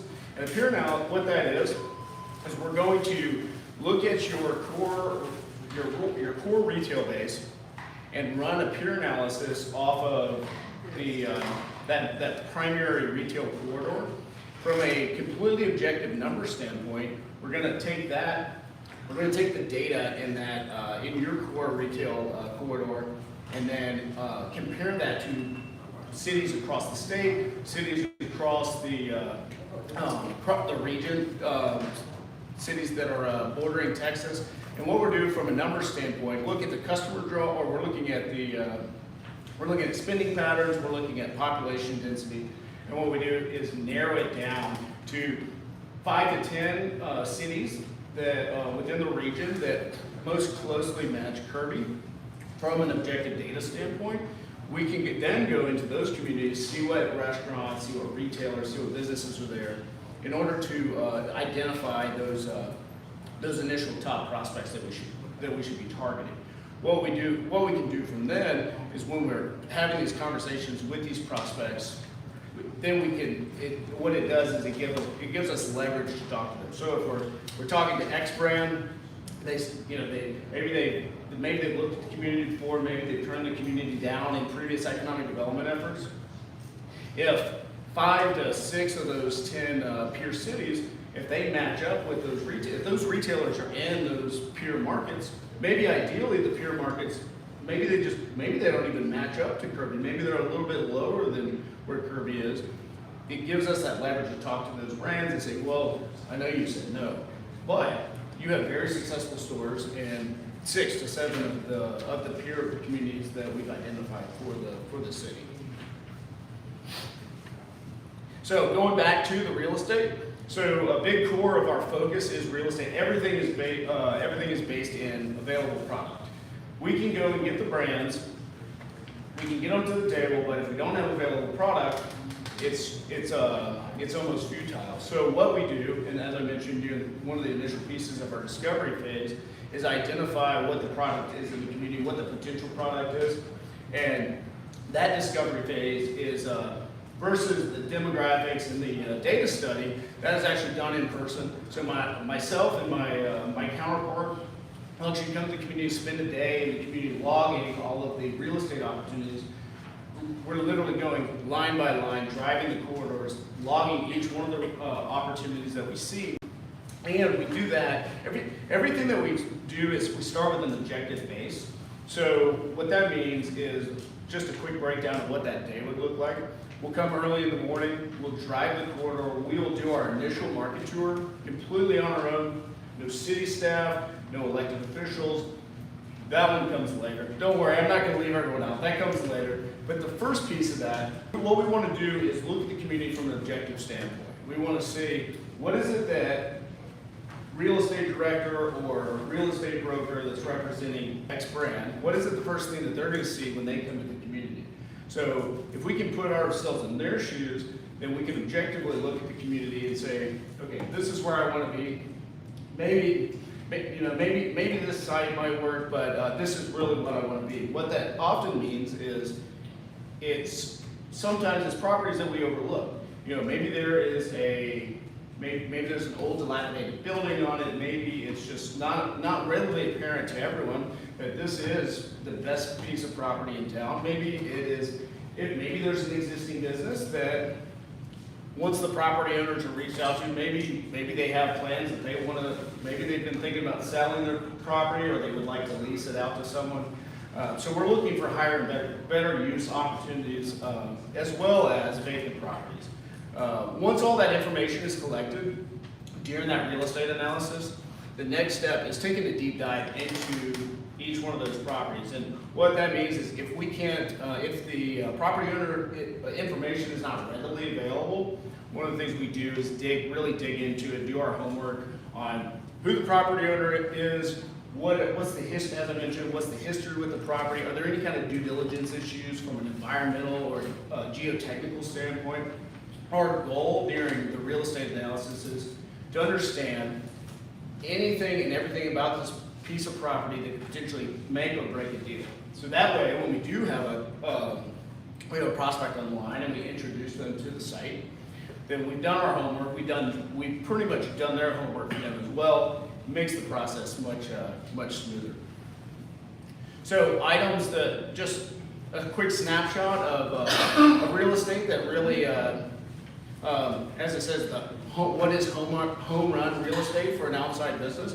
These are some quick snapshots of what we're looking for.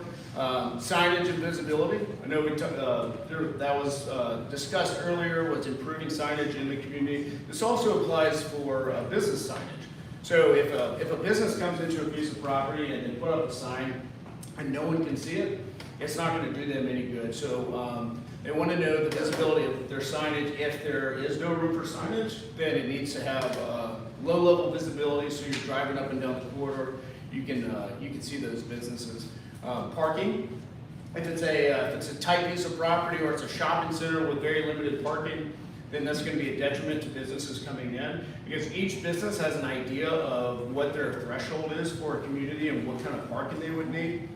And then access. So access, think of you have a piece of property, but you have to drive 2 miles down the road and back to cross a median to get into it. It's not conducive to business growth, because just think about when say you guys are on a road trip somewhere, you're going down the interstate, you want to get some food, and you're looking, more than likely, I know I do, when I'm driving down the interstate and I need something, I'm looking on my side of the highway or my side of the interstate, looking at road signs, and more than likely I'm going to go to the restaurant or the business that is off that, closest to that exit. I don't want to travel across the exit in order to get there, because then I'm going to have to reroute. So think about quickness from a business standpoint, think about how fast people can get to my cash registers, just point blank. So that's the importance of being off the corridor. Co-tenancy, in an existing shopping center, co-tenancy equates to what other businesses are in my shopping center with me. Because me as a restaurant or me as a retailer, I know what businesses I can neighbor with that complement my sales. So that's also important. If you have a shopping center that has, maybe they, not saying that you guys do, but maybe, I think all communities do at some point, maybe you have a shopping center that has an undesirable tenant. or there's something that doesn't coincide with a neighboring tenant, those are things that businesses are looking at. And then, of course, traffic. So the higher the traffic counts, the better, because it's all about quickness to those cash registers. So with all that being said, a couple tools and deliverables that we use. I mentioned the data and the analytics. All this information is packaged up and delivered to the city staff through a web platform that we use. We have a project management platform that we use. All this information is delivered there. The data analytics, anything, any kind of confidential information is, of course, that is confidential. So what we do is we deliver that through that project management software. So there's no issues of confidential leaks, on the incoming brands or with specific properties. Those are two things that we protect very closely with confidentiality. With brands, of course, they don't want anything leaked out before they're ready to announce themselves. From a property owner standpoint, in any kind of public settings, we never discuss any kind of specific property owner information or specific properties, in order to first avoid any kind of conflicts that it could create. And then secondly, what we don't want to do is we don't want to create a situation with a property owner that could be conducive to them potentially raising the price or even blocking someone out from entering the market, because all of a sudden they know that everyone's looking at their property and then they decide that it's worth 20 times more than they currently have it listed. So we just want to avoid any kind of situations like that. So all confidential information is delivered through the working staff through that web platform. I mentioned the recruitment plan earlier. At the end of that 90 to 100 day discovery phase, a full recruitment plan is delivered with all of the findings. We walk through all the findings and then what are the next steps. And then, I know it's very small, this one is, but one of the items that you'll receive, this is not confidential information, this is for public use, is a customized marketing guide. And what that is it's a 4-page front and back brochure that we create for our client communities. And what we've done is we take all of the data and research that we've done, boil that down into the most important usable pieces, put this on this marketing guide, and then in order to use publicly. So we have communities that use it for all kinds of stuff. We use it every day in our recruitment efforts. As I mentioned, it has that data, that has those demographics. But then on the back side of this page, I know this is extremely small to look at, but on the back side of this page, if you see that dark green flyer to the right, when you open this flyer up, what that is an actual aerial map. So what we do is we take a screenshot of the community, and then we identify all of the current businesses from a national credit standpoint. What are the businesses that are in the community? And the reason that we're doing that is so anywhere you go and you're armed with this, you can give a prospective business or you can give a prospective prospective developer a quick snapshot of the community. You have the data and the research in your hand. You have a snapshot of the community. They can see the business footprint right there in front of them. So the last but not least is the connection and outreach. As I mentioned earlier, really the core of what we're doing once this information is researched and established is actually making those connections, going out, finding those prospective businesses and then connecting them with the property owners. This is done through a couple different ways. So primarily, it's old-fashioned cold calling. We're calling these people, we're talking to them on an everyday basis, introducing, if they don't know where the community is, we're introducing them to the community, making them better understand where it is. And then once that interest is received, then connecting them with those property owners that we've also been talking to. The added layer to that is conference representation. So conference representation. So what that is, throughout the year, there's about 5 or 6 national retail and commercial conference or trade shows that across the country specifically for recruitment. And so for all of our client communities, we are representing our clients at these trade shows. So specifically, I actually just got back from the biggest of them all, the ICSC, International Shopping Center Council. They hold their annual conference in Las Vegas every year, and I actually just flew back from Las Vegas yesterday. It's a 3-day meeting where there's thousands of people from across the world, and their only purpose there is to make connections and make deals. And so, a snapshot of what that looks like. There are every retail, every restaurant brand you've ever seen from a national standpoint or a franchise standpoint. They have representatives there. We're setting meetings with those people. We're setting meetings with real estate brokers. If you have local real estate professionals that attend, we're setting meetings with them and then making those connections.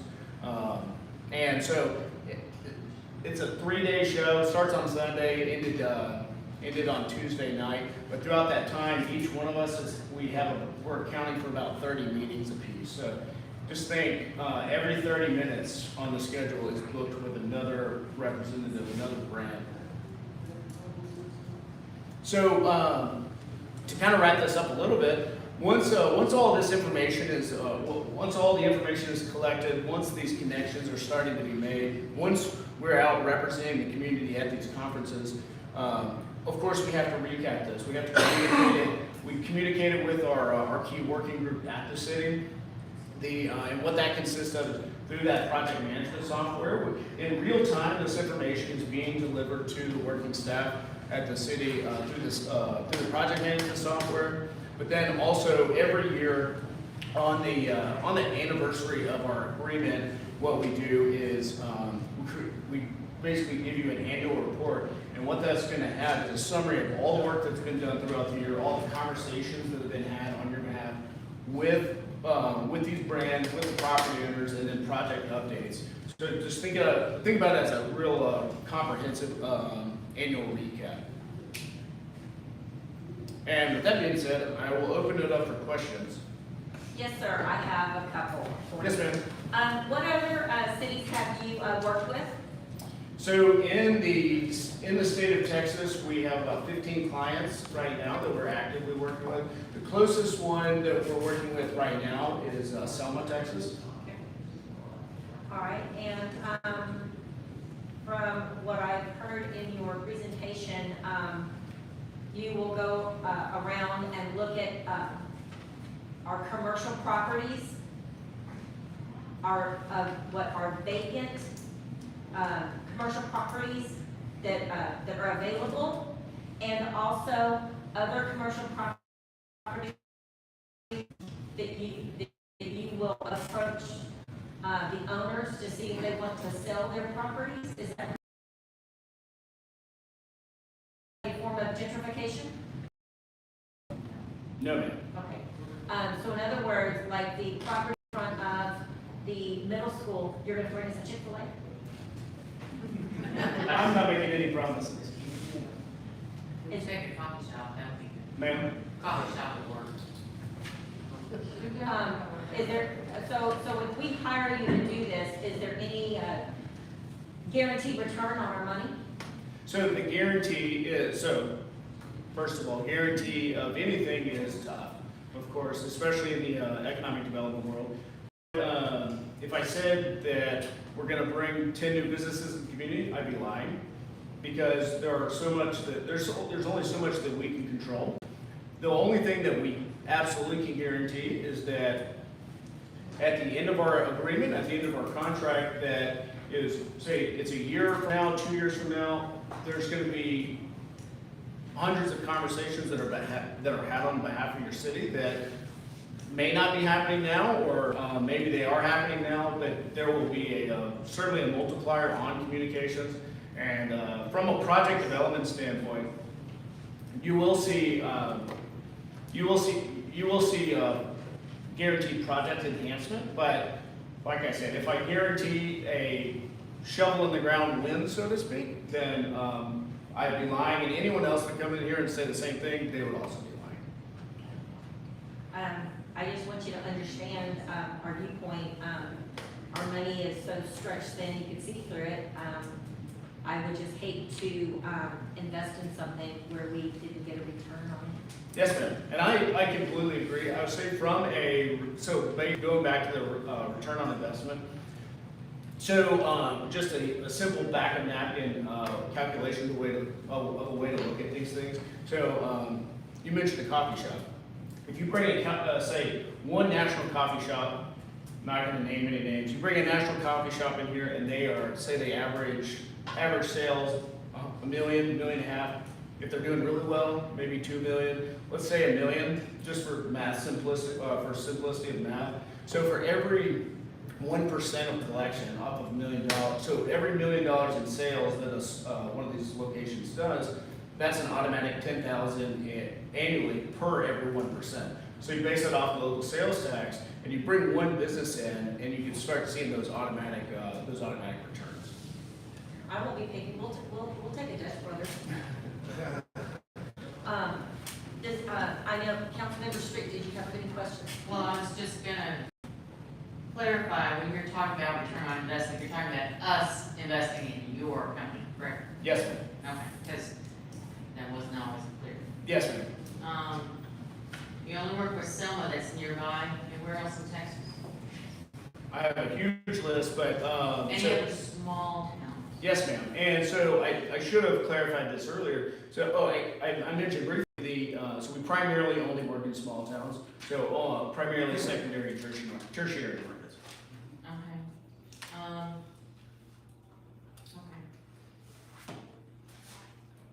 Okay. Any other questions? Are you familiar with Greater SATX? Yes, ma'am. Mm-hmm. Okay, do you work with them? No, ma'am. I do know the director, but I've never personally worked with them. No, ma'am. Okay, because don't they do the same lines of what you're doing? So if I'm not mistaken, I could be wrong, but if I'm not mistaken, I think it's primarily industrial manufacturing. Oh,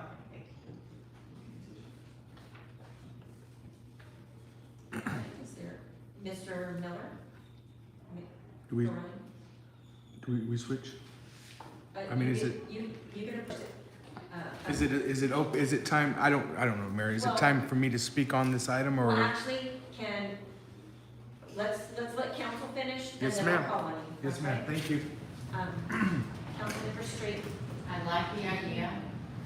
I think we need this kind of assistance. We don't have the personnel to do it. Our EDC is inexperienced, to say the least. And we need some professional assistance if we're going to make Kirby more commercial, dealing, whatever that might be. I think we should also look at other options, other companies that do this thing before we make a decision on whether we're actually going to do it. But I think we should check it out. Councilmember Garza. I would like to see maybe more training going to the EDC itself. I believe that this is something obviously professional that's great, and I like the proposal, but I truly would like to, I mean, if we're going to start giving money out to do this type of stuff, I truly do believe in our EDC, and I think that if we started to give them some funding, as Mr. Mobley was stating, I truly believe that we might start to see more, better services and better opportunities, because they would have a better standing as to knowing what we need and what we can do. So that's really my position on this. Thank you. I don't mind looking into other companies to see if we can get a competitive bid going. I do like the idea of a company doing this to assist our economic development committee. Because, you know, our individuals with our economic development committee, you know, they have day jobs just like every one of us. This is not something that they focus on every single day, but these companies do. And our city needs to grow. Our city does need this help. I just don't know what other companies that are out there to do this. There are a couple that we've gotten proposals from them in the past. I don't know if you remember Buxton came here and did a similar presentation that Service, there was one other company, I can't remember, they presented, to the council before as well, from a price point, they're about the same. From a success rate, what I've seen, retail strategy seems to do a little bit better with smaller communities. I've worked with Boston in another city, but they were with more bigger communities. Yes, sir. Denise is right. That better SA, TX has got a program with their EDC too. And when they wanted $6,000 to join them, 5,000. 5,000. Yeah, Focus on industrial and But they do focus on manufacturing. industrial, and we don't have that. We don't have that. Yeah, we don't here. It's through retail ACOG. restaurant. It's through ACOG, you know. Kim, and I don't know if you're allowed to say or not, but, so you said you work with the city of Selma. Can you name any establishments that you brought to their city? So, I really wish I could, and I'll say this, and you can call the city manager or the mayor, point blank, and they can tell you exactly the information, but as of right now, I have multiple businesses that are coming in, they're signed, but they are not announced yet. But if you guys would like to, you can reach out directly to the mayor or the city manager, and they can vouch for this information. And I'll just share, the way we heard about, retail strategies was at TML this past year. I was Through having a the city of conversation Selma. with the city of Selma mayor and administrator, and they said, hey, our rep is here that we work with, will connect you. So that's how we got in touch with them, and had them come to our economic committee represent. And that committee recommended we push it on to council. So this would be for the next budget? Starting October 1, budget, if you chose to do that, that first year, but it is a 3-year commitment, annual payment. So my thing is like, if, let's say we're gonna get these other, price quotes from these other companies, we can do that, but I would like to act on this sooner than later to get the ball rolling, so I don't wanna sit on this too long. We've got other priorities about this. We're talking about more money. Our main priority we need to be is get these streets fixed. So if we bring retail shops into our city and line down Effort 78, we're gonna have plenty of money for the streets. That's right. So I just want to throw that out Not there. unless we kick out all the used car dealerships. Well, that's what, we would hire him We're to. buying property, he's not buying it. No, we've No, we're been not. buying somebody else would be. Yeah, we're not It's buying. not buying properties, they're recruiting establishments. Right. Oh, I understand, yes. Right, so then the companies that would come in, they would pay the property owners. Yeah, we wouldn't do that. I mean, I'm looking out for the residents at this point too. for which, what are we talking about? 40,000. Okay, so we're talking about the roads? And the $40,000 a year is gonna cost us to pay them, you know, for better use. I mean, don't get me wrong, I'm not disagreeing with you. We have priorities. So our priorities are not to make money for the city. Our priorities are our roads. So how are we gonna get the roads fixed and we don't have any money? When the gentleman gets up there and tells you the program is a machine, you'll know. We're gonna save so much money fixing these roads ourselves, that we'll have money. And we don't need any more businesses. Okay, got it. I'm not saying that. Okay, I got it. I got it. Mayor Pro Tem Brett, would you like to make a motion? Yes. Yes, Mr. Miller, I'm sorry, I forgot you. That's Would you all like right. to speak? Yes, ma'am. Go ahead.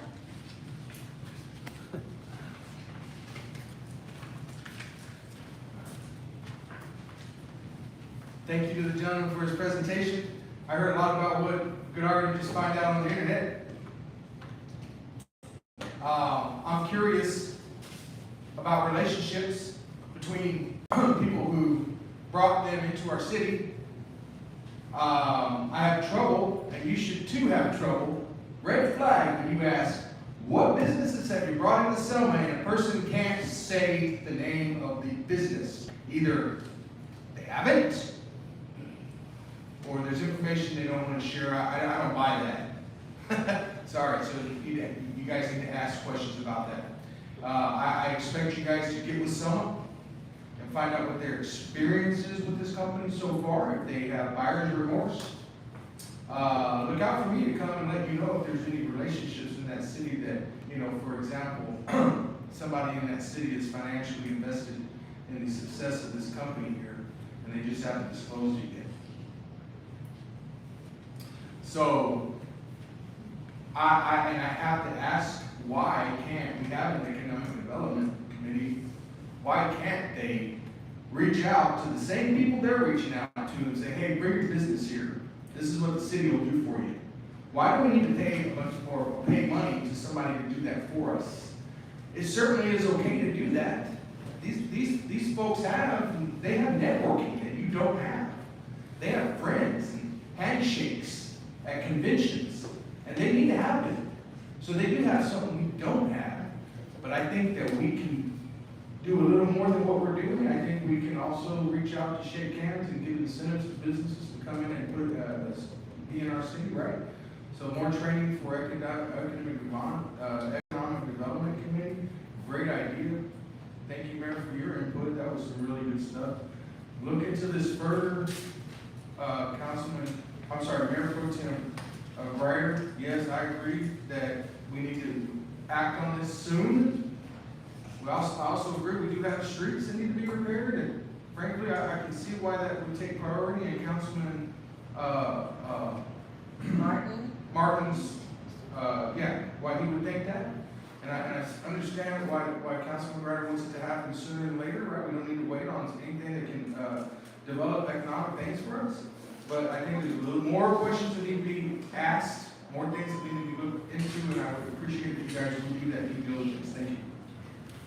One of the reasons why they keep things confidential, I am speaking to you, sir. One of the things that they keep it confidential is because things are still ongoing. And they are still in talks with some of these retail establishments that they can't make public yet. And yes, I have spoken to the mayor of Selma, and yes, I do know these companies, which I will not divulge because I can't. And this company has done tremendous things for the city of Selma.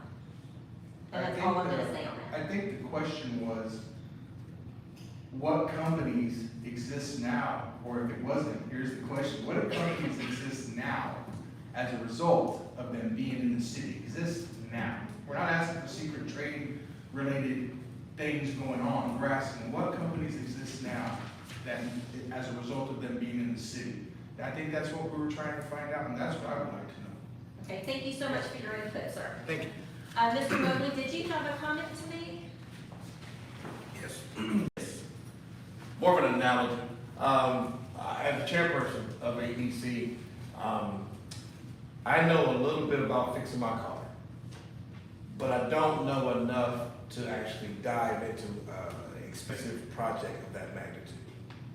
I want to know enough so I can guide the process, but not enough to be able to do it myself. So these people, such as Mr. Chris, are experts in this. I think it would behoove us, if we don't go with this particular company, but to go with a company that is an expert in the retail analysis. One of the things I want to point out too, with a company such as this particular group, they cater to small. They will not take away the flavor of that particular municipality. They will add to and enhance. One appreciation I have for Kirby is that they do hold on to their flavor, and we don't want to see that flavor disappear. This particular organization caters to that type of style of operation.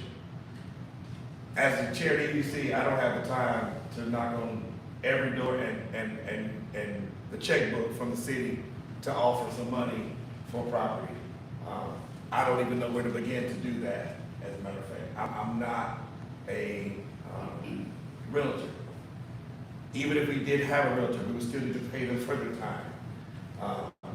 Is my suggestion that we do move forward on something of this type. So I hope that you all do look into that. Thank you. Thank you. Mayor Pro Tem Breyer. So this is my suggestion. Can we maybe postpone this and come back and get the other two companies that you were speaking of? Can we get their, if they can give us even a presentation or a quote on their services? And then we could compare all and make a decision at that time. And then I also want to add too, there's nothing wrong with fixing streets and providing income for our city also at the same time. I understand this, I'm sorry. Oh, would you like permission to speak? Go right ahead. I'm all with y'all, we need to find something to help us. I can't see gambling $40,000 a year on no guarantees. He can't make no promises. So we're doing, okay, here's $120,000 for 3 years. See what you can do for us. Well, you come back, and then I can do, I'm sorry, there's $120,000. That's what I'm saying. We gotta, as you know, we're short of money. We need to spend it wisely. We need to make good investments. And our main priority, in my opinion, is our streets. And we're going to, okay, you take this $40,000 and put it towards that zipper, and then the money we're gonna save from putting out the contractors is gonna help us. And then we might have that money in a few years to be able to pay the contract. You know, you got to work around things. You can't throw money after ideals. I want results. I want to know what I'm gonna get for my money. And to fix these streets, we're at least gonna get guaranteed we're gonna get the streets fixed. We're not burning it. That's all I want to say. All right, so the consensus is to reach out to the other companies and get bids to bring back to the next council meeting on the 9th. Monique?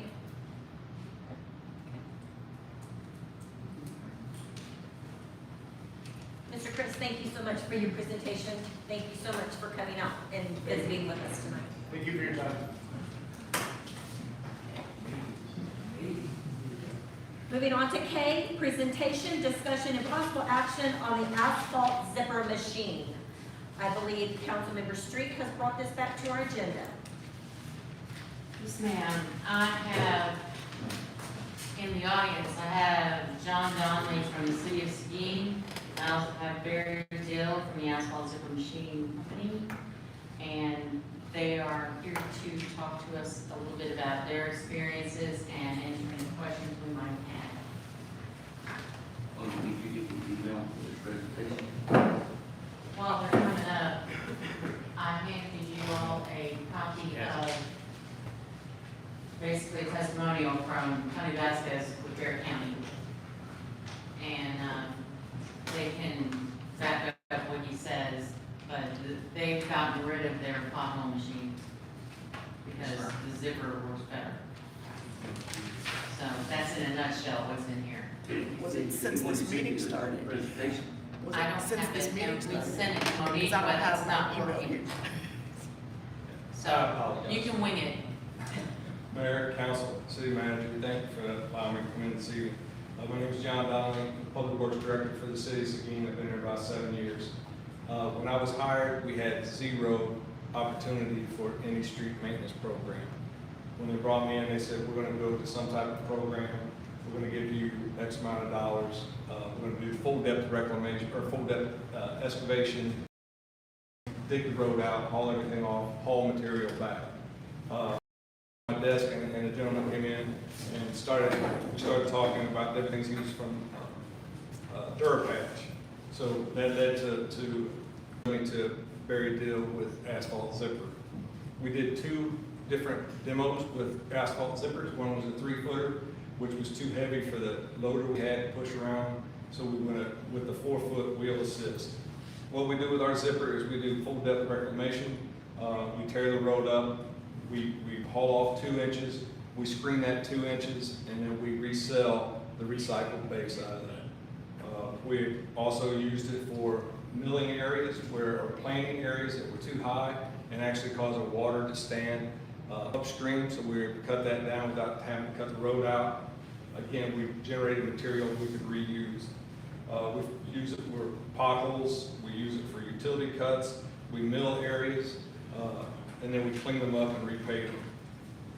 We've used this to do major projects in front of the new library. The road's 40 foot wide and it was about 2/3 of a mile long. We did that, got it prepared and ready to pave in 5 days. That was tearing it up, hauling it out, keeping the library open. There was nobody that was ever stopped. The only time we stop cars from moving is when we're in front of driveways, hold them up until we get past the driveways, then we allow traffic to pass. We've done projects by donut shops with drive-throughs. They were never shut down, never had to have anybody back out of the drive-through. We use P2 emulsion to stabilize our base, which actually waterproofs the base and makes the road last a little longer. If you don't have that type of equipment, you can also use just water stabilize the base, compact it very well, spray it with emulsion on top to seal it, and then go back and pave it. It's a very, very neat, very clean process. Something that you generate material from. If you haul some off, looking at the streets out here, just 300-foot section by 30-foot wide. With our process of using P2, it would cost us $12,000 to do it, beginning to end. And then we generate material that we can reuse where we don't have to buy any more base. If you contracted that would cost you about $65,000. Our prices right now are $12 a square yard to do P2 and type D asphalt on top. In 6 years, we've did 2,670 square yards at $12 a square yard, which costs about $3.2 million. If we did the same amount of work with contract, it'd be $65 a yard, which was $17.3, which we saved a little over $14 million. If we depreciated our equipment and added our labor, we would be between $40 and $45, so I use $45. That same amount of work, which is a little over 22 miles of road in 6 years. And we will probably finish another 4 miles of road this year before we stop at the end of October. If we use $45, we still would have used or saved the city somewhere around, right at $5.5 million. It's a great product for the city of Seguin. And if you guys decide to move forward, we just ride down the road, we come work with your people to show them how to run it. You can run this machine with as few as 3 people. You just block it off at the intersections, work in between there. Homeowners can still get home, they can get out to doctor's appointments. It's just a really smooth process, and it's been instrumental for the city of Seguin in the way we went about the way we preserve our roads. We just had our roads driven with RAS to do an actual assessment of our whole inventory of roads. When I first got there, we were predominantly red. Today, we're predominantly green and yellow, which is phenomenal for only a 6-year period. And yes, we have increased in size, which helps us because of the fact that the newer roads helps our overall PCI. But we went back and had to take those new subdivisions out, and our PCI was only dropped 2 points, dropped from 73 to 71. The companies come in and said, we can't believe that you guys were able to go from the map that we had back in 2015 to the map they had in 6 years with the way we do our job. But it's phenomenal, it's clean. Again, we saved a little over $15 million, about $15.5 million with the way we go about our business and reselling the base and not buying new base at all for any of our jobs. Yes, ma'am. Oh, okay, so I have a question for you. So with your zipper machine, it takes a total of 3 employees to run it. To just run the machine itself, yes. And then that gives you a person in a vehicle that pushes it, a person that's actually running the zipper, and 1 ground crew so that they make sure that no cars run into you. The flagger. And that's all it takes to do one job is 3 employees. To run the zipper, and then those people, once they cut it, if you take your motor grader the next day or later after you get done, and one of those 3 people can run a motor grader to level it out. If you don't have the equipment to haul it off that day, you can just smooth it out. Excuse me. You go smooth it out, and it's open again. It's like you haven't been on the road. It's a little bit rough. You just put up signs that says rough road, but it's still passable. The emergency vehicles can go down the road. If you have for God forbid, if you would have an emergency where you had to have an ambulance or fire truck come to get in, they have no problem getting through that. Where if you have full depth construction, you have a big hole in the ground where they have to go around the other way. So it's a much smoother, cleaner, cheaper, and still get a really good product from it. Do we have problems? Sure, we always have problems. We're building a wonderful road 8 inches thick. If you've got really poor subgrade, because we don't do a lot of deep testing, then those high PI soils will always suck moisture in underneath it. And then once that moisture gets in the high PI soil, you'll have a bad spot. You go back and either cut it with your zipper, dig it out, put in some other type material. We've had to do that a couple times, put some B in it, type B asphalt, top it with some D, and we haven't had any more problems. And you're doing all that with your zipper machine? Yes, ma'am. Invite anybody who wants to watch it work, come out to watch us. We're going to be cutting roads Tuesday and Wednesday at Rudolph Road at 46, which is going to be a really difficult job because you got a gas station there and tractor trailers trying to get in and out, that kind of stuff. But we will reroute those that traffic back through Valero so that we can get that cut. And we'll do that. It's about 1,600 feet, I believe it is, 1,600 feet. And we'll have that completely done, stabilized, and set in 2 days. Does anybody have any questions? Councilmember Sue. Can you explain how easy it is or difficult it is to train your guys to do this? Well, it's probably one of the easiest pieces of equipment to run. If anybody can run a little remote control, that's exactly what it is to run the zipper. You have a key, you turn it on just like any other piece of equipment. You have a switch that you push that kicks it over to the remote, and you're up and down and tilt, and your tires, your front wheel assist is all run off that remote. We've got younger guys running it, and they picked it up as if they had run the thing for Like a all their video life. game? It's exactly like a video game. Okay, so they have access to the driveways as soon as you go past the driveway, Absolutely. if we're doing a street? Absolutely. Say we're doing a 100-foot section of that pothole area, and we go down one side, they can pull in behind you and get to their driveway. As soon as that piece of the driveway, you can turn right in.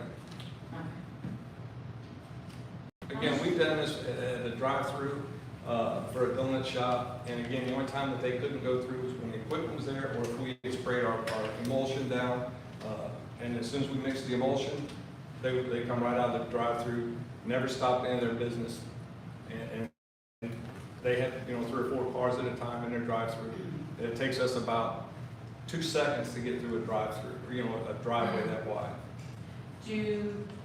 How long is city block? They vary. They vary anywhere from 300 to 800 foot long. Okay, you told me you did a city block in 2 days? We can get it cut, and it depends on how much material. Some places you don't have curbs, we mount the streets up so you get better drainage, so the water will run off to the side of the streets instead of sitting in the street. Right. So that when you have that type of situation, you don't have as much to haul off. So if you've got the tanker there the next day, with our method, because we're putting in P2, we have to have a tanker bring the material in from Waco, and we spray it in, mix it in, and it's a very quick process. How much? We're doing it for $12 a square yard.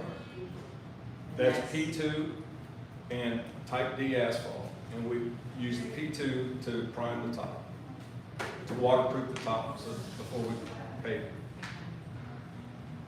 All right.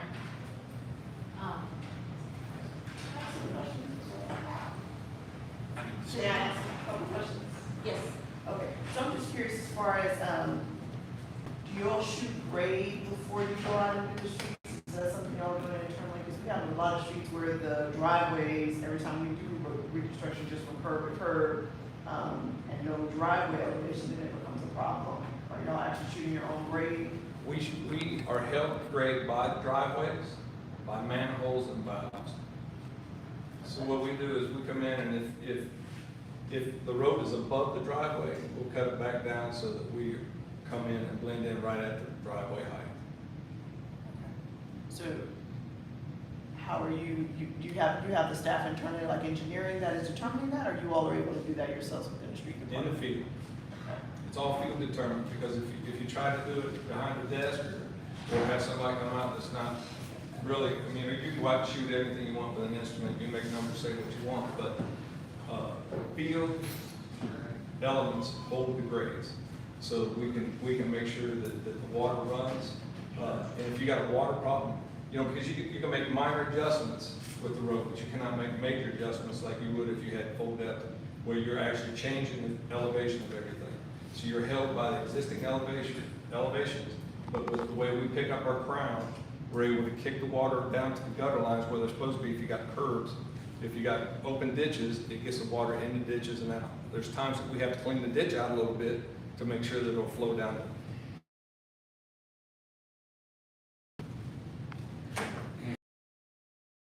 Mr. Gill said that he's been in cities 5 different times training. He said training ain't a problem. And we're right down the road too.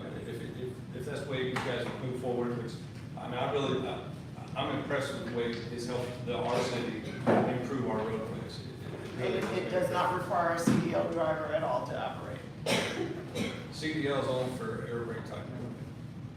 It'd be trucks, tractor trailers, and water. Oh, and one more thing. You were telling us that you would suggest that we not have to get a water truck, just a water trailer. Right. What we've done is instead of buying big equipment to like water trailers, asphalt distributor truck, that kind of stuff, we've got trailers.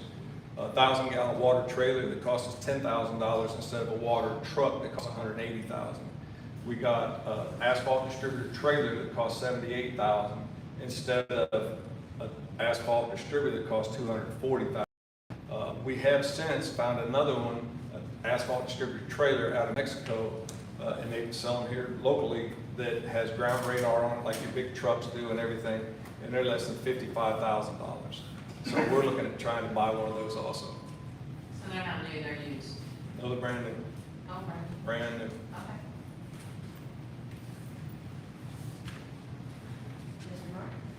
And you also said that we need to buy all equipment once we rent it. Explain that. Right. to them, please. If you move forward with it and you want to like do 2 or 3 projects, you can rent say a loader or motor grader or something like whatever you don't have. You can rent that for a short period of time, so that you don't have the output of all the money. You don't have any maintenance of all those other things, and it really works well. You can rent a lay-down machine if you decide to go with Type D. There's different sizes, and I would go with a small one, knowing how many people you have, so that you, instead of having 3 people have to run it, you can have 2 people on the machine. You can have 1 person feeding it with a backhoe or whatever you have with a bucket on it, and then 1 person with a roller behind it, and it will work efficiently. We've laid asphalt with 5 people, and it's difficult, but if you're doing small jobs, it's not too terribly difficult. We also have the option to do all the pre-asphalt stuff and then have the asphalt contracted out, which is still way less to just lay the asphalt. Yes. There's many different options. Yeah. And that's what makes this tool so unique, because the fact it's not like bringing in a big milling machine, it's not like bringing in a big reclaimer that takes a tractor trailer to move those types of things around. This thing's on its own trailer. You have a half-ton, 3/4-ton truck can pull it wherever you want to use it. I think every city has something with a bucket on it that you can hook it to and push it down the road. And the hardest part is just whoever's at the pusher, learning how to learn the machine so you don't over push it where you don't bog it down. But that's the hardest part about the whole thing. The remote control is very easy. Running it very easy. What I like to tell people is, if you buy something like that, you got to be committed to use it, because if you don't, then you have what I call yard art, and I don't like yard art. I was in the Air Force for 20 years, and we had equipment everywhere, but it was never yard art. We put it to use every day, and our whole mindset changed from the time I got there till today. again, this year, if the weather holds off, we're looking at paving 6 miles of road we have 17 people in streets, have a superintendent, 2 street sweepers, and 2 sign guys. So we go from 17 to 12, you always got 2 or 3 employees off. So we're doing major work like in front of the library with 7 or 8 people. Councilmember Garza. We tend to have a lot of streets here in Kirby that have curbs and some that don't have curbs. I mean, is there a major difference in how you would grade those things, or stuff you would add to it, or the cost associated? Is it cost more if you do it with a curb or without a curb? If you have existing curbs or if it's just open ditches, there's absolutely no difference in cost unless you change what you do to the base material. If you water treat it with curbs and water treat it with open channels, it's going to be the exact same price. Thank you. Mr. Dale. Well, thank y'all for having us tonight. I gotta thank JD, he's here on his vacation, and he's here voluntarily. So I just wanna say thank you to that. He does this because he wants to help. You know, it's kinda cool. On another note, you know you're getting over to the city, so I just want you to know that was great. It's the first time that's ever happened to me, so I was here to share it with you. And another side note, in a previous life, I had a job where I went and spoke at HBCs about dealing, just so you know. This is what it's all about. And for everything that you guys don't think alike, you should embrace it because that makes you stronger. So for that, what the heck, right? Anyway, just want to let y'all know, we do not have a zipper in Selma, but we do in Universal City, in Shirts, and Converse, and in Seguin, in Broncos, and in Kyle, and in Bernie, in Pleasanton. We've sold 5 to Bear County. San Antonio just ordered 4 this year. We have 25 at TxDOT. We've been in business for 25 years, and we are the #1 portable attachment in the world. We're above anything Caterpillar has. We're above anything that any other dealer has, because this is all we do. And a couple things you need to know about a service. We have a mechanic that comes to you. If you call me on Monday, he'll be here on Tuesday, and he'll be here fixing your machine. You have unlimited training. I have trained cut 5 times, personally. But also, I train this guy too. So just so you know, we're pretty good at training. And we will be there to teach you his techniques and all other techniques that we have learned from other people like JD. So you don't just get the machine, you get all the networking, which is a big deal because you don't have to learn by other people's mistakes. If I don't know the answer, I can tell you who to call that will give you the answer. And I will also help acquire equipment. You know, because I've been doing it for so long, you know, just like I tell you, if emulsions, if it's snake oil or not, I'll tell you. You call me, I'll tell you if it's a good product or not. So you get all that with the zipper besides that. So take that into account too. But we really like just helping people. And you know, our company stands behind the product. Everybody goes, what's the warranty? And I go, well, it's 2 years unless it's our fault. If it's 5 years, then we'll fix it anyway. Because the way we sell our product is through our customers. And it's kind of like, I don't know how come it works that way, but it's kind of like them showing a picture of your grandkid. You know, they want to show you the zipper, they want to show you the roads and all that stuff, and they take pride in their work. I had a good city manager from Huntington, Texas, that's passed away now. And Huntington, Texas was 2,000 people. And he told me something that really resonated with me, and that is, small towns have to have 2 things to survive. They got to have good water, they got to have good roads. Because if not, they'll go somewhere else close by. So whatever that's worth, and I'm open for any questions y'all have. Councilmember Garza. You stated one area that had 2,000 people, but what other small towns have zippers? I mean, is it something small towns generally purchase? Yeah, Thorndale, Texas. I don't know if you know where Thorndale is. It's right by Taylor. It's 1,300 people. They just purchased a zipper this year. Rockdale, Texas, Huddle, Texas, Cameron, Texas, Hamilton, Texas, De Leon, Texas is 1,900 people. Linden, Texas is 1900. They all purchased in the last 2 years. And the reason they did is because they can't afford contractors, and the contractors won't even come anymore because they don't want to come out with one block. You know, there's big jobs out there. And you can control when you do it and the quality of your work once you get involved. And we'll help you through the whole process. We just don't show up and say, here's your zipper drive. We're with you all the way for as long as you. Go ahead, Councilmember Arpaio. So the machinery that Mr. Donnelly mentioned, I didn't catch all that.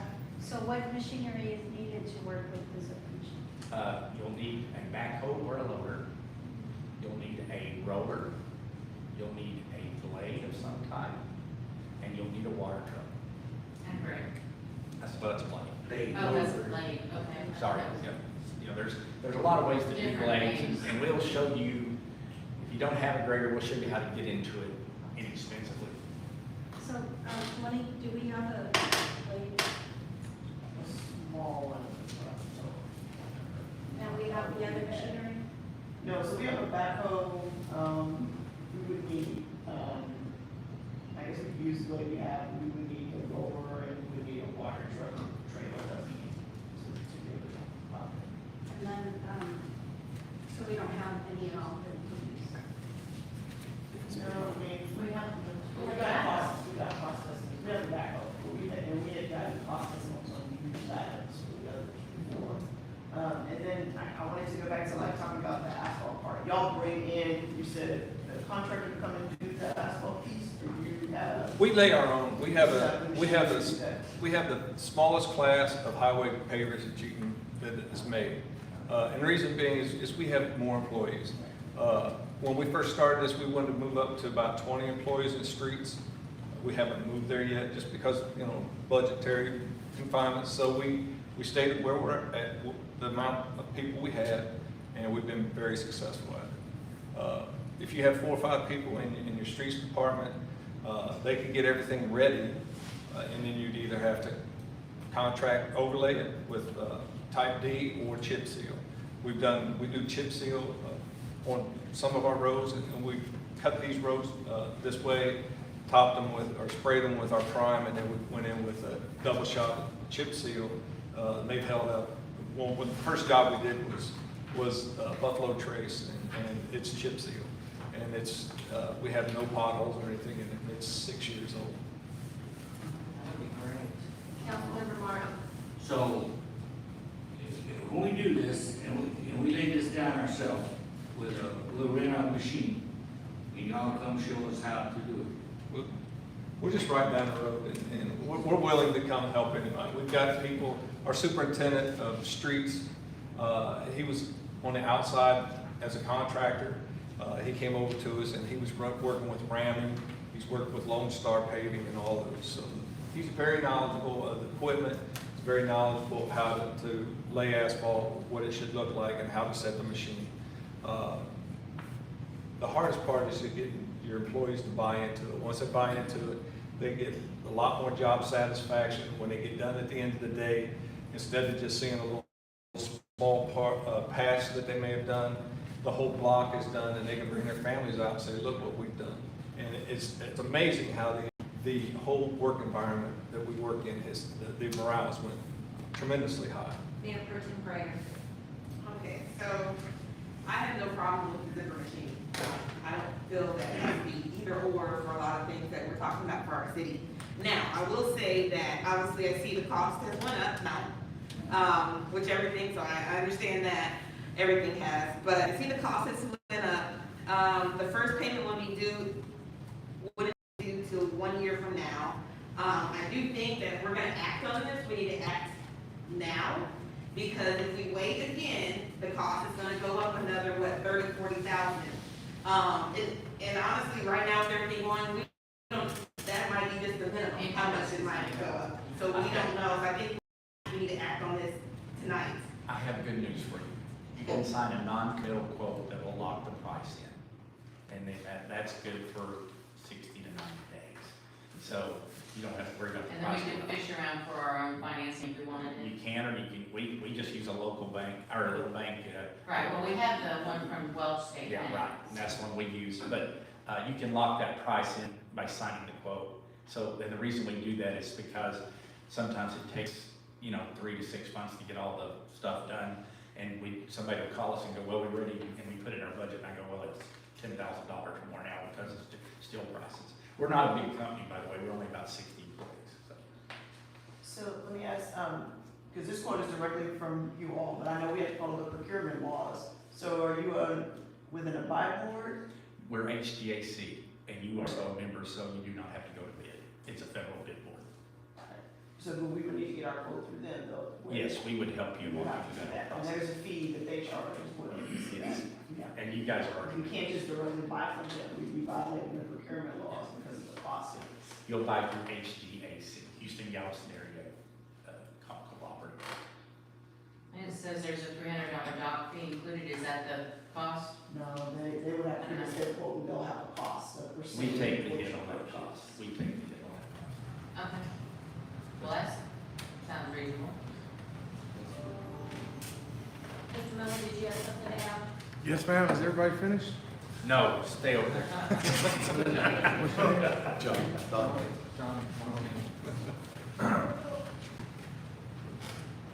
The Zipper's a great machine, and the company is A-okay.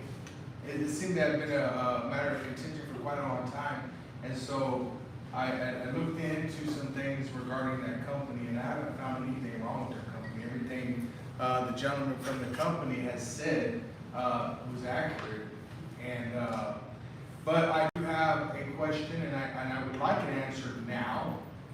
You guys know I'll find out, so I just don't see any reason why it can't be answered now. By John? Yes, sir. By John, a public official from Seguin.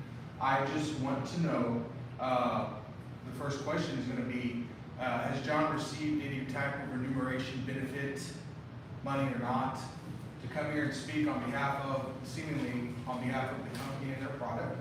Just for the record, I don't have any reason to doubt what John is saying.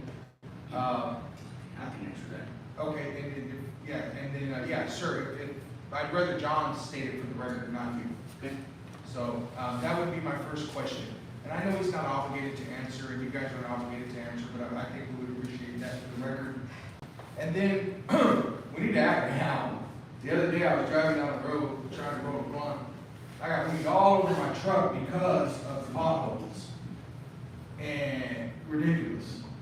Ridiculous. I wasn't driving, so don't worry about that. I'm not shaking your hair here. I wasn't driving, I was on the phone, so it's okay. But my point is that these potholes are dangerous. So I got some of that in my eyes. Please act, no, but I'm joking. But please, you're right, act quick. However, it seems to me that you folks on council still have some questions. And man, I'd love to, if I were in charge, I'd love to buy this machine right now and put it to work tomorrow.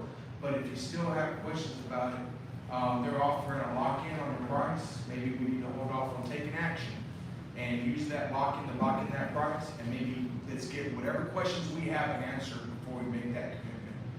Thank you. Todd, you answer first. I'm a man of high integrity, and I would be probably, well, I wouldn't be fired if I took any gratuity at all for doing anything like this. For 20 years, United States Air Force. Got step promoted to E7 because of my integrity and the way I run my business, the way I go about my business. And I would never accept anything to come out here. I'm here because of the fact I want to see a city, hopefully, be able to run a piece of equipment like that and get the same quality and effect out of it as we've got out of it. Again, this all fell in my lap just because people coming in my office when I was trying to put together a plan to do full depth reconstruction and haul everything off, throw it away. Now we're in a process where we make money off of the material that's already on the ground. We don't buy any more base. We've had a contractor take some of our base and build a road because of the fact they were going to charge us umpteen thousands of dollars to buy new base to put on an MPO project. And a change order, I said, well, we got plenty of base right here. Contractors said it won't work. I said, you go up there and you put optimum moisture in it, and compact it properly, and you'll have a better road than what you will with that new base. That road is not cracked. The road they put the new road base in is cracked up all over the place. So, one, I would never put my livelihood in jeopardy to come in and talk to anybody about anything, ever. Thank you, sir. Thank you. I just want to let you know, believe it or not, we have a lot of people that do what John does because they just want to help. And if you're familiar with the book Miracle Worker, Marianne Sullivan is spelling water to Helen Keller. That's kind of what we feel like we're doing to cities because we want to keep them from throwing their money away every year. I would like to entertain a motion to allow Mr. Molina to speak. Second. We have a motion on the table by Councilmember Martin and seconded by Mayor Pro Tem Ryder to allow Mr. Molina to speak. Please call roll. Councilmember This guy Barbara. would Yes. allow to take the open Yes. seat. Mayor Pro Tem Ryder. Yes. Yes. Councilmember Street. Yes. Mayor Aldridge. Yes. Thank you, Mayor, and thank you, council members, for letting me speak. You know, I just have a question for them. I went and saw the video of this equipment. It looks very good. I've seen this kind of work been done before by general contractors. You know, that's my background, what I did as a living. But the thing of it on these, do you all have a high PI material in, like us? Sure. Okay. Actually higher than it is here. All right, and do you all get a testing lab to come out? No, we don't test. You don't test it all? No. Okay. Well, the reason I ask that, if it's not compacted accordingly, you know, it will fail, right? Because, you know, you have to have the right equipment to and I'm sorry, I'm not address that, because, you know, you have to have the right equipment to roll this in, you know. First, like you said, you get a blade and you grade it out, and then you come in and water it and compact it before you put the asphalt in. So, you know, you all ask the question, you know, what other equipment do you need, and that they would help you, which is great. You know, it's a good thing that they brought that up. But before you act on it, I think you do have to look into these things, what other equipment you're gonna have to use, and what does it take to get that base to its compacted density that it needs to be. You know, like I said, I saw the video, and it's a great machine. I mean, it's not very big, it's not very wide, right? I mean, It's 4 foot. We have 4 foot. And, you know, you don't need a big piece of equipment to work with it, but you do need to have, you know, the people that know what they're doing with that. And if they're willing to help, I think that's a good idea. But you also need to look at the other costs you're gonna have for a blade, for a roller, and everything else that you need, a wash truck or a water tank. Thank you, Mr. Molina. Mayor Pro Tem Ryder. So I think with the concern, especially, I know like you're on council and I'm a resident, if anybody has any concern about extra equipment that needs to be used. So if we ordered this machine, from my understanding, we wouldn't even get the machine to a year from now, is that correct? No, 5. Oh, in 5 months? 4 months. Oh, 4 months, okay. Yeah, it's, you know, the supply chain is crazy right now, you can't get payment from it. But Right. we're averaging about 4 months. Okay, so, but no, what I'm saying is that, it's not like we're getting everything all together right now at one time. I mean, if we have to piece it, we're piecing it, you know, but the thing is, we need to start, and also, I do think we need to lock in the price. If we're gonna do this. With all due respect to, just want to let you know that there's 500 zippers in the state of Texas, and you got cities doing this exactly like John is, and they, you know, if you're building rural roads, you're not building interstates. You're building residential streets, and that, if you do it the way John is, those roads have proven over and over in the last 10 to 15 years. If you do full depth reclamation, which by the way is recommended by TEEX, which is the extension of Texas A&M, they beg cities to do recycling and do full depth reclamation because it works the best and it's the most affordable, and you don't throw anything away. We always say, why buy it if you already own it? But what I want everybody to understand, it's gonna take us 5 months to get this machine. And then a year after that is when we gotta make our first payment. Yes, and by the way, we will walk you through the process of finding the equipment, showing you how to do the equipment, and training you. And I can give you city after city that will help do that. And we don't charge for it, it's just part of the process so that you're successful, because that's what's important to us. That's how we continue forward. I will turn this over to our city attorney. Thank you, Mayor. I have to tell you, I am impressed. I'm very impressed with what John said and what Mr. Dill said. My reason primarily for being here was to make sure that this was a permitted purchase. And it wasn't until Mr. Vernon asked the question and Mr. Dill answered the question that this was going to be a by-related type entity purchase. Therefore, if a motion is made tonight, the specification in the motion should be very clear that it is a purchase through a buy board and specify the exact name of the buy board so that you are on the right side of the Chapter 252 procurement rules. In regard to the financing, it looks like this offer is in the nature of a lease purchase type thing. That's what I've seen other cities use for, not for zipper asphalt machines, but for other types of equipment. If the city were to enter into that, there is a specific section of the local government code that needs to be complied with so that it isn't considered improper debt, but rather a current expenditure. I will work with Ms. Vernon to make sure that whichever entity you go with on the financing part of this understands that and will have that language in its lease purchase documents or other loan documents, because you can't just borrow money, unfortunately, unless it's supported by some kind of debt instrument or has this language about the debt being payable out of what's called current revenue. A little tricky, but because this council hasn't really dealt with this issue before, I did want to take a moment to caution you about that.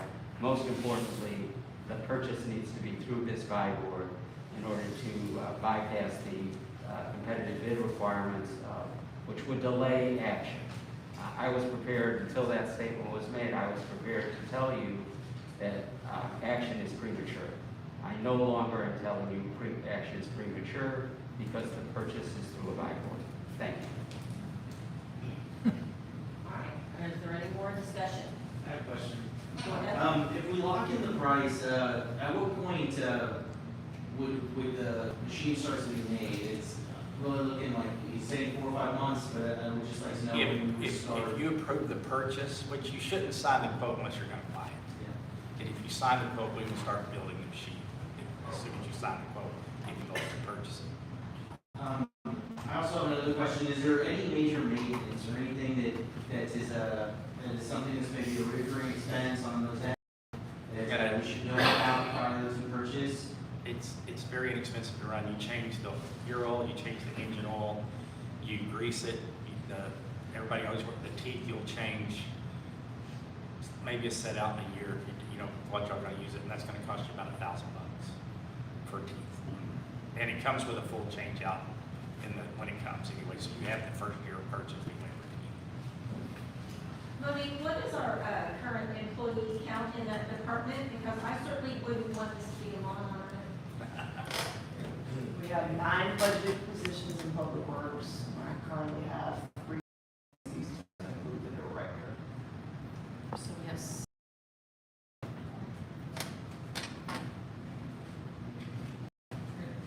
Have we had any applicants to fill those vacancies other than the director? We're diligently trying to fill them. I think we've been able to hire one since Mr. Allian has been here in interim. Have a couple other options. We're trying our best to fill them. Mr. Dill, are you going to offer us some employees? We only need 3 at a time. Because technically the way our breakdown is, like I said, it's all hands on deck. We talked about this before, but we have 5 employees in water, 2 in streets, and 2 in parks. So when we go and do this project, it's going to be just like we do everything else. If it's a water leak on Monday, probably everybody or half the department in the grass won't be mowed. If we're zipping a street that takes 2 or 3 days, then we're not going to be able to mow the grass and fix the water. So I just want everybody to be clear on that if You know, How do you we take can do that, but it's gonna three be employees? prioritizing, you know, it's the same. How do you take the three employees that were parks, waters, and streets, and they could take their three guys, and, because they had small streets, as, you know, but they could do a city block with three employees in one day, and be have a great big seal. So, and then they would go back the next day and do. And that's great, but like I said, I just wanna make that known because No, I understand. we do have a few what people are gonna call lawn ornaments right now, because ideally we should be driving our street sweeper every Monday, but we can't realistically. So there may be some times, because our turnover is also high, where we may do more of one thing than the other, so just as long as everybody understands that. You're gonna be tearing up more roads, zipper's gonna tear more than you can afford to do. So you can't run it every week, because you could almost do half the town if you ran it every day. And then because you gotta get the road back together. So you gotta look at the duty plan on how much you can do and when you're gonna do it. Like, for example, in front of the school, you're gonna do that some, you're not gonna do that, you know, during the school, right? So there's all that stuff, but, you know, you can't run it every week. Now, you can go fix potholes, you know, fix all your potholes. It's not just for doing the whole blocks. And then you can also do that to trench for your utilities. If you get rid of your saw blades, all that stuff goes away. That you have to, and time studies on the zipper says it's equivalent to hiring 8 people. So right now, if you decide to do a city block away, then you had to do it now. It would take 2 to 3 weeks to dig that up and haul it off. Now you're doing it in one day. So you're fixing streets, and you're doing it one day versus 3 weeks. So now, when you look at it that way, you just got your employees for an additional 10 to 15 days extra. So you gotta look at it that way. Chief Cardone, did you have something to add? I was just gonna say, Ms. Monique was right. It might take 3 people for the machine, however, not thinking of logistics around it, which is the safety of the citizens pulling in and out of the street. So it is gonna take a full staff. Thank you. Councilman McGarza, did you have something to add? Yes, I just wanted to say, I mean, realistically, as we're looking at streets now, we're really only doing mostly CBDG and patches, right? If we were to maintain doing it the way that we do it, it would take forever. By the time we finished, you know, fixing all the streets, all the ones would already be in disrepair. We obviously can't live on CBDG grants consistently, but we could start taking on, you know, the smaller streets and things like of this nature around City Hall, where we might be able to run these streets a little bit to at least show some progress, even if we were doing 1 street a month. I truly do believe that this would be something that would be useful to us, and once we started to show, in conjunction with the CDBG grants of things that we're getting done for these longer streets like Orchards or Pendingleman like we've done, or possibly Swan, which would be really good too because it's long. I can see us doing these smaller streets like Jenke and Hedwig, you know, with the Asphalt zipper, and still in conjunction showing the people of this community that the streets are getting taken care of, which is one of the biggest complaints that everybody has in Kirby. I truly believe, like you're saying, you know, we wouldn't have to necessarily run it 24/7. Obviously, we don't have the manpower for that. But if we could try our best to even start to commit to the smaller streets, to the cul-de-sacs, and just run it, you know, to a point where we were getting 1 street kind of a month, I truly believe that as an investment, it would be something that was wonderful for us. I truly believe in what they're doing, and I think it's a great idea. Thank you. Monique, our bond package that includes Ackerman Road, does it not include all the streets around City Hall excluding Jenke? Yes, ma'am, a couple of blocks, Hedwig, Ballman, and a couple of blocks around there, part of the bond. Okay. And part of that, because a lot of these streets, they're so bowed, does that include the sewer work on the streets with the grading? I think only sewer work is actually in Ackerman, but there are some drainage inlets and ways as well, part of the plans for that bond project. Go ahead, Councilmember Apadar. So if we were to commit to this and it takes 5 months? 4 to 5 months. 4 to 5 months. When the machine was to arrive, how are we gonna, would we be ready to use it? Would we have the needed equipment? where is the money gonna come for that equipment? To So be I guess able to start that's using? gonna depend on what you all determine during the budgeting process. So if we are committing to purchase that now, you know that that's 40,000 for the first year, or which it was 45 or something like that. So you'd have to put that into your October 1 budget, because even a year from the time it arrives, you're gonna end up paying that.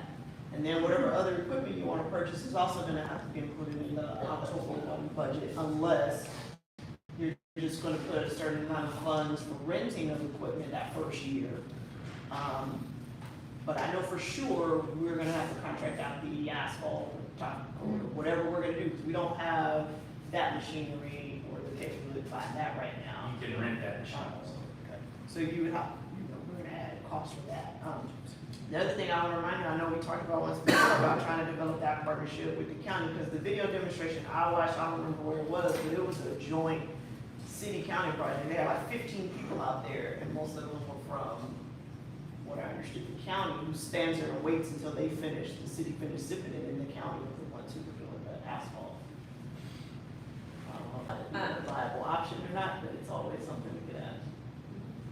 So we want to rent the equipment, We can rent it by.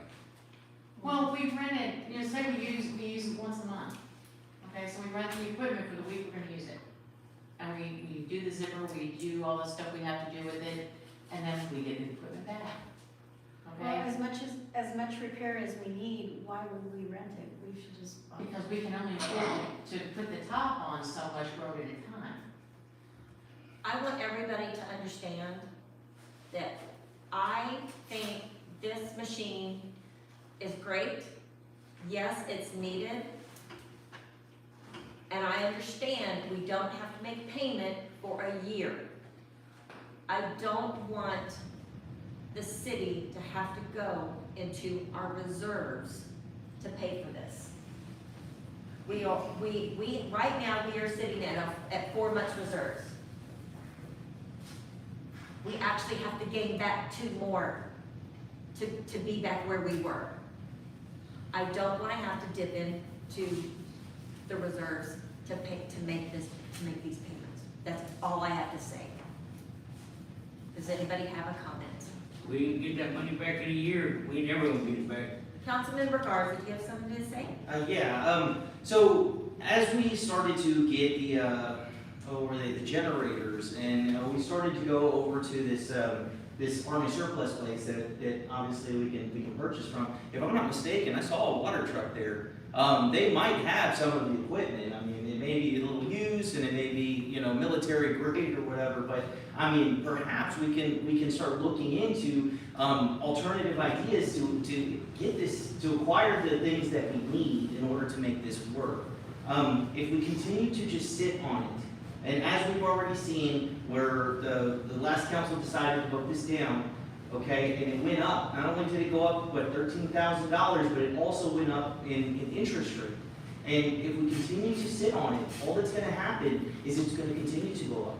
I mean, interest rates are already on the rise, and we're going to continue to pay more over the long term of this. I truly believe that they've given us a really good presentation. I think this is a great thing for the community, and if we're really looking out for everybody to fix the roads, this is the way to do it. Because if we continue to spend $300 or $300,000 on road contracts, or how much did it cost us to fix this over here? Does anybody remember? Right between yeah, it was it was Old Seguin and 36,000. Yeah, it was 36,000. We spent 36,000 on a patch, and that's what I'm saying. If we can prevent spending that kind of money on just little patches, and instead start pulling this stuff inside internally, and start to pave these roads, like I'm saying, 1 month. I mean, we really can start saving the money that we need, and with that money, we can start maybe paying better wages or purchasing the stuff that we need. Obviously in Seguin, they started off very small as well, and they've only grown. And they've only grown because they saved, what, $14 million? I mean, that is huge. Obviously, they have a bigger budget than we do. I understand that. But if we can start saving that kind of money by not paying into these road contracts, I truly believe that we can actually start paying what we need to, or acquiring what we need to. I mean, when we're talking like I say, hundreds of thousands of dollars, which if we were gonna try to fix some of these roads ourselves, that's what we would pay for a contract. And we have, you know, in certain instances. So I truly just believe that it's something that needs to happen, and it needs to happen, as Ms. Greger said. Mayor Pro Tem Greger. So the mayor was stating about we have to Asphalt. tap into our Zipper. reserves, is that true? Well, that's only if, when we get to the budget process, we put too much in there to stay within the current budget. So we haven't gotten there yet, so this is gonna be one of many things that we'll need for the upcoming fiscal year. So ideally, you know, what we know is if you all decide that this is the number one priority, and we're gonna get this machine and all of the other equipment, realistically, to stay within our reserves, that will probably mean we're not getting any other capital expenditures, maybe pay raises, that kind of thing. It's a balancing act, so we're just gonna have to decide what do you know, what is the best priority. I can't tell you that, yes, you would have to spend your reserves now, because we haven't laid out everything else you want. But if you say this is what you want, then I'm gonna build that budget around the rest of that, you know. That's basically. Councilmember Shreve. Okay. Both the gentlemen over there said we can use this for sewer repair. We can open up the streets using this, makes a nice square hole, easy to dig out, easy to drop back in. Is this correct, Mr. Dill? Yes, you can run it prior to your utilities, then you take that material off the top, the 6 inches that you mill or cut, and then set it to the side. Once you're done with your repair, you pull that back in over the top, so that lessens the amount of material you have to have, base material, that you have to purchase to put back in the repair. We don't have enough saw blades either. You eliminate the use of saw blades, and it's also, you don't feed up your backhoe like beating on that. Okay. If we are using it also for sewer repair, can we not use water fund money as part of the budget to pay for it? Monique, would that be an option? I think it's I kind know of we sketchy. talked about this before. I don't know, I know we have, but we.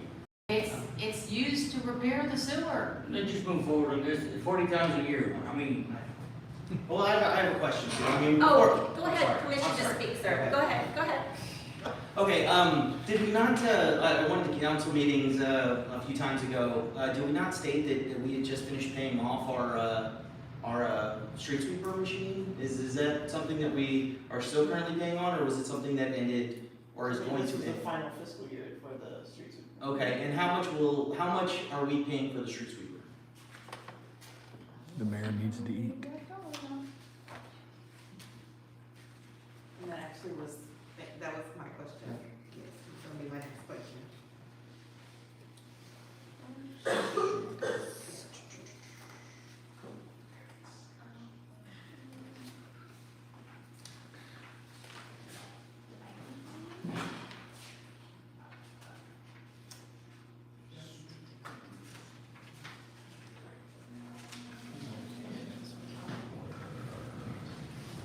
So, beforehand, it was about 35,000 annual payment plus the interest, so it's right about those same fees. 35 So plus. about the same. Okay. Like I said, you can do it, it can be built into the budget, just understand that, you know, that'll probably be our only capital, our major capital expense. The other thing that we talked about, was, we get the street maintenance tax, and I'll have to talk to the city attorney a little bit more about that, but I understand that you can use your street maintenance tax to buy equipment, as well. We've typically been budgeting it for a street or a particular project, which is what paid for that, Ben Zingelman Street that we just talked about, not Ben Zingelman, I'm sorry, that Ackerman Old Seguin Street. So, that's revenue that comes in every year that has to be spent on streets. So you could potentially use that to cover the debt. Okay, well, I suggest we stop beating a dead horse and somebody make a motion. I move that we sign the asphalt sewer proposal with intent to purchase. I can't. Oh, yeah, you can't. Wait, I've got it, but I'm gonna tack it on, yes. You can't Okay. accept the proposal from the vendor. You have to buy this through the buy. By board. Okay, So Okay. amount can be stated, what you're buying can be stated, just the seller is the buyer.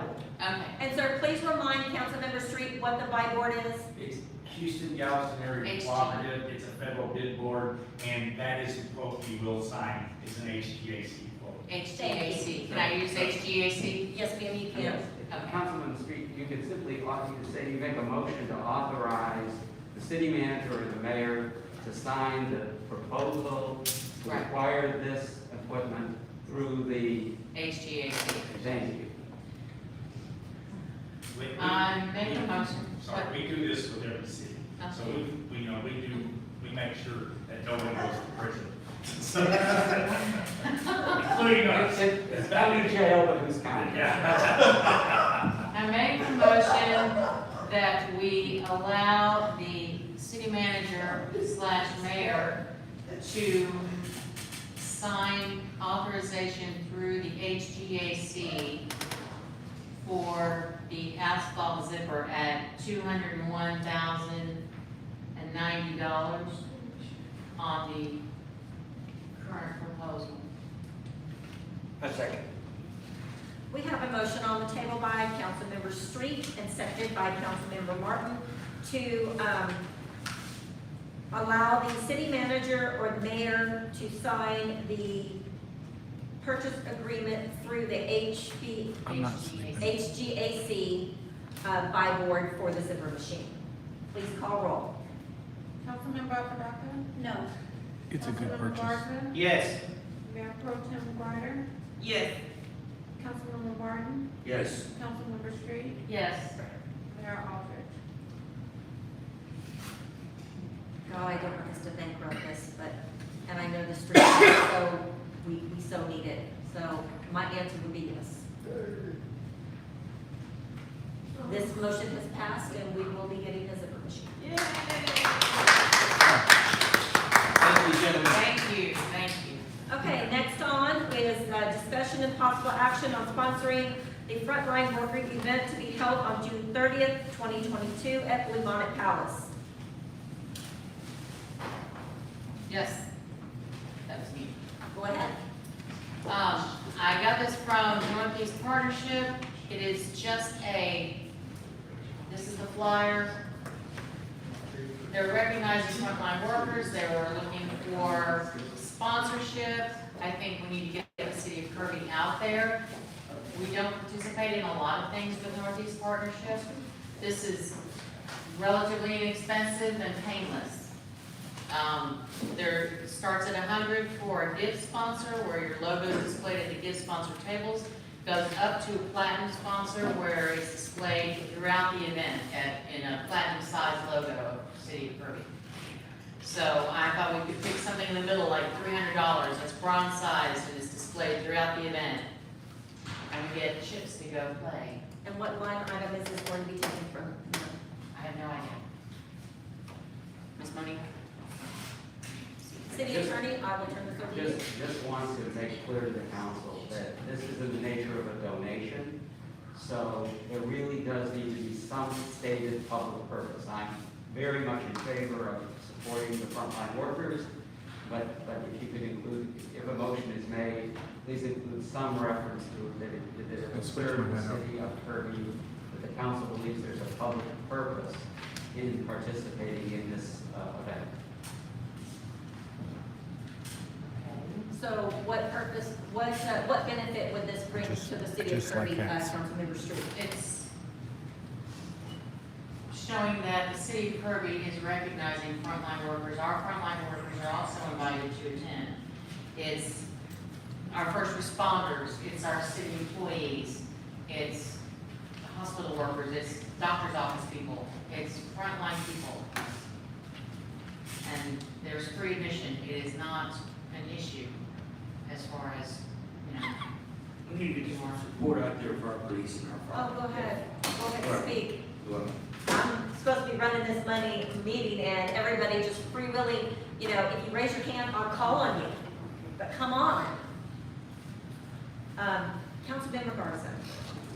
I I'm all about events. I've seen the usefulness of people utilizing events to bring attention to things. I mean, there's sponsorships that happen that are multi-million-dollar sponsorships, and they do it to advertise the city. Now, we're talking about things for EDC. We're talking about trying to bring, things to us. I mean, not only to put our name out there is it important, but what I've come to find is our gentleman that came here from Seguin is all about the idea of coming together and putting us out there. That person would have never come here if someone like Mr.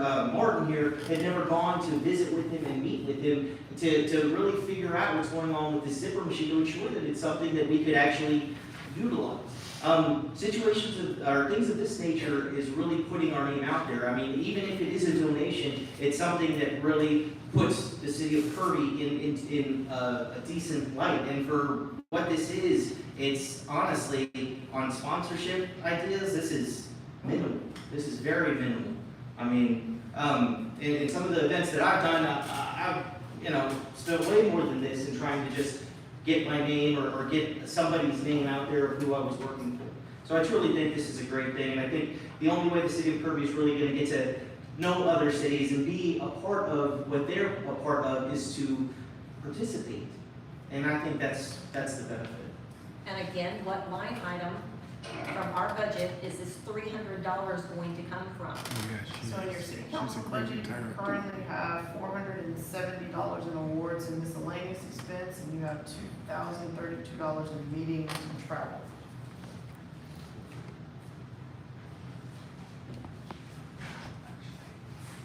Councilmember Street, I'm gonna let you make that call. This is your agenda item.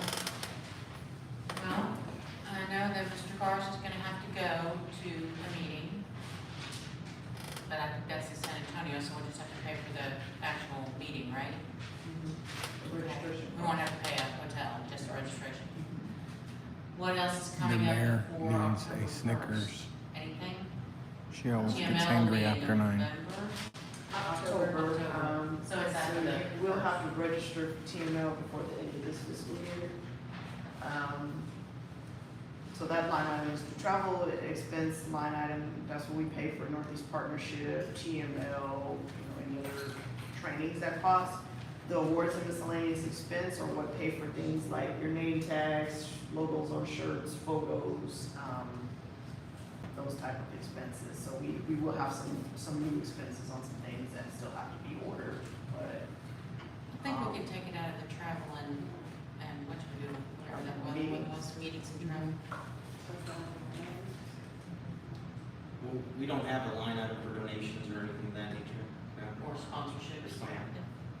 Maybe that's. And, the Economic Development Committee has their line item, but they use, that for the business Nice. improvement grant or any other Right. business mixers, those kind of things, because I would think that it could be, EDC uses that for a business mixer? we'll start that up. Okay. I know we didn't do it while I was on there. Okay. COVID, we weren't doing it during COVID. Okay. So how do I need to word this, Mr. Attorney? Well, I think you stated that it was also going to benefit Kirby's frontline workers. Yes. So that's a public purpose. Okay. And just specify the amount and then in respect to the mayor's comment, to please include where it's going to come from out of the budget. Okay. Does anybody have a problem with the 300? Make your motion. Well, I thought we had discussion. What Okay. do you get for? For 300, you get your bronze size loader displayed throughout the event and $3,000 in casino chips. And there's no charge to get in, so you can go in and play. You're welcome to go. Medical, police, fire, EMS, city employees, and frontline workers. Okay. Well then, I'll make a motion that we sponsor at the bronze level of $300 and for the benefit of our police, fire, EMS, and city employees, the Frontline Workers Event 2022 on June 30th at the Blue Bonnet House. I second. We have a motion on the table by Councilmember Street, seconded by Councilmember Garza, to accept the $300 sponsorship fee for the Frontline Worker event to be held on June 30th, 22 at the Blue Bonnet Palace, coming out of what line item? I was just gonna say, can I amend that to say, to come out of the meetings and meetings and travel line item. Thank you. To come out of the travel and the meetings line on our budget. Please call roll. Councilmember Apadapa? Yes. Councilmember Garza? Yes. Mayor Pro Tem Ryder? Yes. Councilmember Martin? Yes. Councilmember Street? Yes. Mayor Aldridge? No. Okay, so this sponsorship of $300 has passed. Thank you, everyone. Moving on, discussion of possible action on city-issued cell phones for city council members. I believe this was brought up by Councilmember Martin. Yeah, Monique, we put in some proposals, offers, what are you gonna call it? But Susan, didn't you say you found something cheaper? Well, I have some information. I mean, Well, I think, what I reason I asked for it, I think instead of everybody using their personal phone, if we can, like you said, get a $10 phone, do what you call, instead of calling up here, because I don't care if I tap that piece, I don't know when I'm getting email. I may get home at night and I wait the next day to call, it maybe something important. I believe if the citizen needs to get a hold of you, they need to talk to you right then and there, they talk to you. Because I don't want to put my home phone number out to everybody, but I would like to have a city phone. That Well, would I, be correct. I'm sorry, I did not mean to cut you off. But my preference is that if the city is going to pay for cell phones for anybody, we need to provide cell phones for our police. Exactly. Even before our council. Because a lot of our police are using their own cell phones, their personal cell phones, you know, for business use. No, we're not. We're not? We Not are anymore? not, nobody using their personal phones for any business use. We have not since September of 2019. They're using email only, because we're no longer asking employees to do that, because any city business you do on your personal device, subject to confiscation and open information. So we have not done that since September of 2019. Thank you, Marina. Another reason not to use our personal cell phones. That's right, that's why I want. Well, you know, we just approved to buy this expensive piece of machinery to fix our streets. You know, I'm against the cell phones for city council.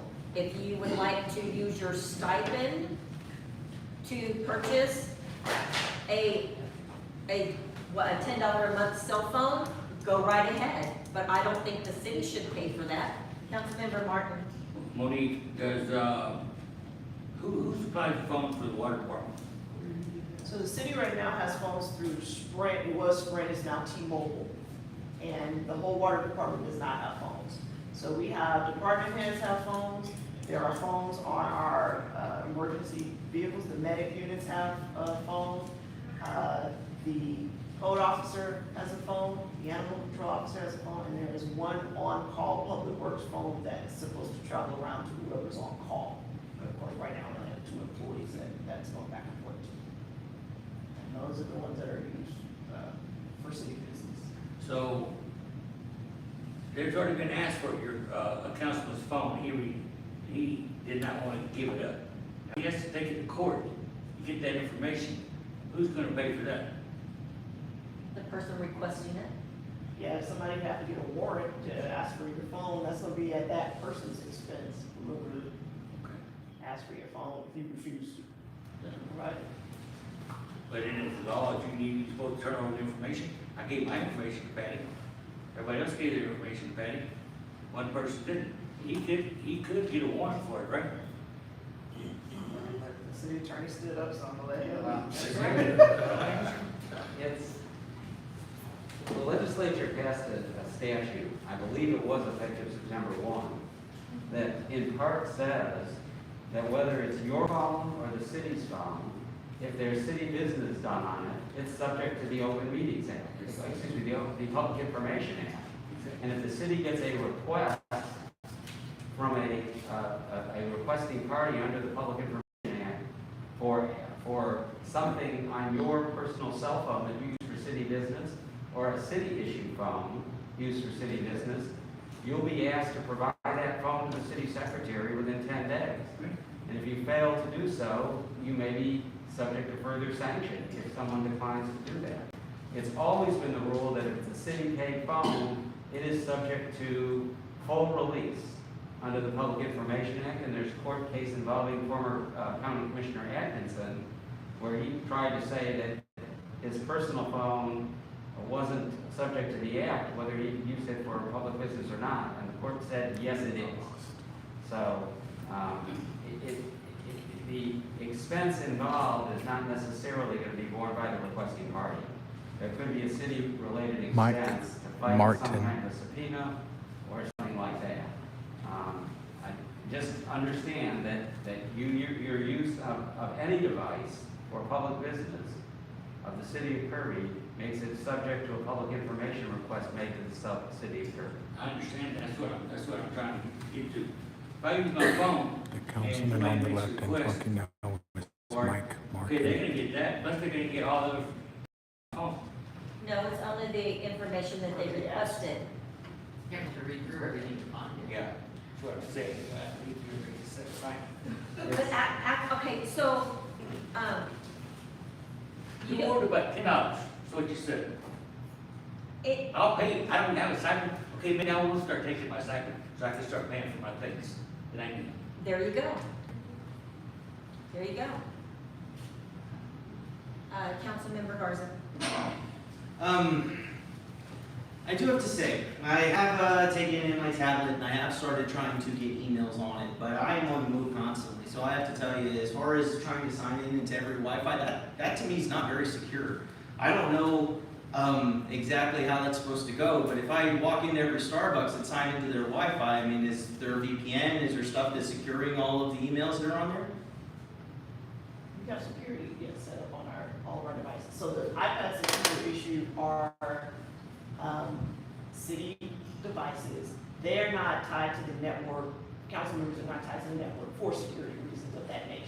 Okay. And we don't allow employees to download their email onto non-city issued devices either. So the only people who have access, like if you go out into a Starbucks or a facility, it's on a city device, not tied to the network to keep that security separate. Okay.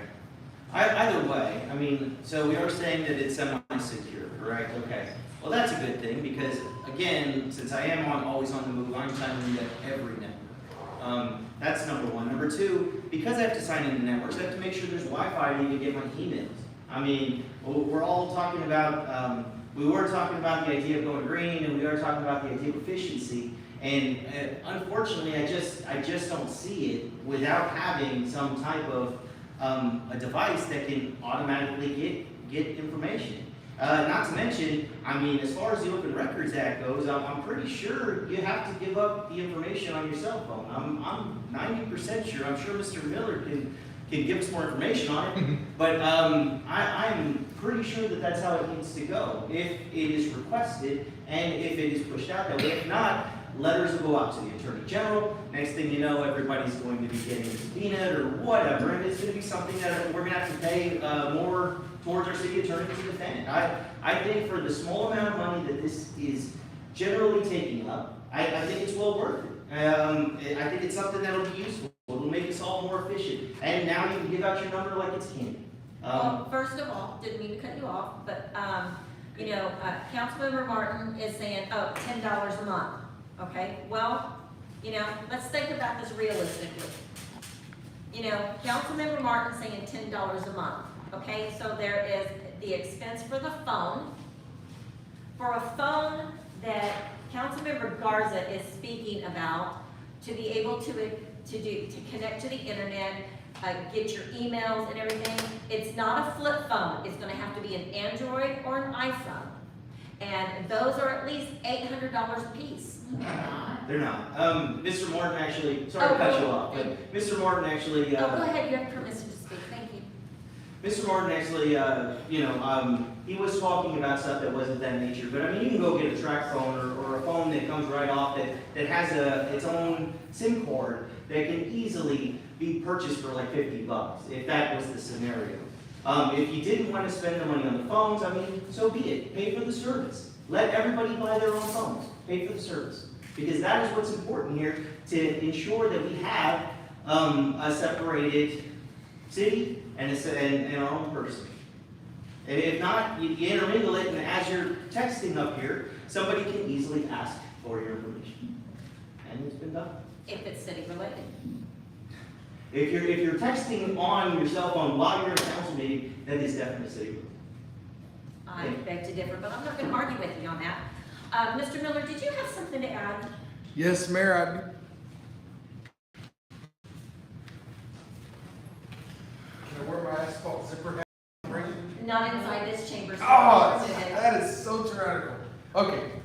All right. So anyway, on the cell phone stuff, so yeah, if you do something on your cell phone while you're up there on the thing, if you're not aware, I did a request for information, and it was objected to for notes. Y'all were writing. And I got it. So no, Mayor, you do have to give it up. Bring your cell phone out right now, and I'll prove it to you. So anyways, yeah. Look, as much as I would like to say in support of Councilman Garza, buy a cell phone for him so he can do all of his business, buy it yourself. Buy it yourself, man. Cell phones are not that expensive, but at the same time, if there's a concern for what you do on your phone, then maybe the city does need to provide one for you. What I would suggest is much easier. Don't be doing stuff on your phone that you don't want the public to know. Just don't. There is a councilman by the name of Josh Stevens at Leon Valley who had experienced the same thing, a request for his text messages. He has spent a good 2 months going through his personal stuff to put things out that he can by law exclude from releasing. He spent 2 months on it so far. A lot of his time, so that would be a con to doing city business on your personal cell phone. Is you're the one that's going to have to go through there and decipher what you want to release and what you don't. Me, if I were on city council and you want mine, I'm going to give you everything on my phone. I'm not going to be held responsible for the things you see and read. But I'm going to give it all to you. I'm not ashamed of what's on my phone or what I do in my daily life. And I would suggest that you guys do the same, or at least adopt the same thing. Mr. Martin obviously didn't have a problem, with the stuff that was on his phone. But if you are using your personal cell phone and you're doing city business on it, yeah, it can create issues. So either you need to get your own phone, or the city needs to buy one for you. I'm not for the city providing a phone for you guys. I personally believe that only department heads who are charged with coordinating emergency efforts, fire department, public works, police heads, they should have a cell phone, because they can be contacted at 2 o'clock in the morning if there's, a big building on fire and maybe whatever, anyway. Or people that are on call from the city. If they're on call, they need to be contacted, and that's city business. And God forbid, we put a public works employee in the hot seat, having to give up all his personal cell phone information because we want him to be on call to answer a call for a big water main break. Not fair. So give those guys or have a phone that those folks can carry. Doesn't have to be their own. I don't know where we're getting 10 out of phones from. Maybe that's right. Maybe it's not. I don't know. And I appreciate. Any input's fine, but I would want to know that for sure. Here's another thing for you folks that may be in a position to have to get your own phones. I just exercised about $3,600 this year that the Shurian gave me back on a laptop, a speaker in my house, because there's a thing called Total Home Protection with Verizon, and it covers everything electronic in your house. So that's the benefit of getting your own personal phone through them. So there's just pros and cons to this whole phone thing. I don't think we need to be spending city money on it though. So thank you. Mayor Pro Tem Bretter. So I get that. I don't really think that anybody up here, or I would assume, would not be ashamed of what might be seen on their phone. But unfortunately, in the past, information that's supposed to be kept in-house has went outside. So it's not like, don't make it like everything that's supposed to be secured has not left these walls and went outside. And that's by city staff, okay? So my thing is, I get that where you would want them to, you give up your phone, you can say, yeah, they're gonna find just the city information. No, I don't really buy that. I don't buy that from the past of what I've seen and heard. Now, like Mr. Miller was correct, I don't know about no $10 phone. I didn't even know they didn't have those anymore, but it has to be way more than $10, I would assume. And you would want a smartphone, and that probably would at least, I would assume these days, a decent smartphone, which, okay, well, a decent smartphone is definitely more, let's just even say more than $100 is a decent smartphone. $79. Now, I would say the thing about with our stipend, so our stipend is pretty small, and I understand that we're a small city, and yes, I get that, but our stipend is very small. I know I spent for my stipend this year and last year already, just on events. So I know I'm in the red probably like 4 or 5 years of our stipend that we get, so I'm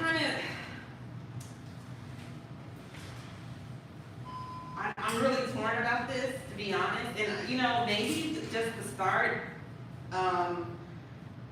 we could, I hate to say it, but maybe Councilman Martin just get your stipend back. Take your stipend and just go with that. Councilmember Martin, did you have something to add? Yes, I didn't want to charge the city my stipend, that's $75 or $80 a month. I was asking for supplying me a phone that maybe cost $10 or $20 a month to take the residents' cost. If you want me to, if you worry about $10 or $20, I'll take my stipend back and I'll pay for it myself. I will entertain a motion. Well, I don't need a motion unless you're asking us to get city issued loans for the council, which I provided you with the costs of what in the packet of what we're paying a month. And again, we would have to purchase the phones and add them to our current contract, which is a government contract that we bid out, and that was the best deal at the time. So. And we're gonna have to bid that out again? We don't have to, but we wanted to look at different providers, yes.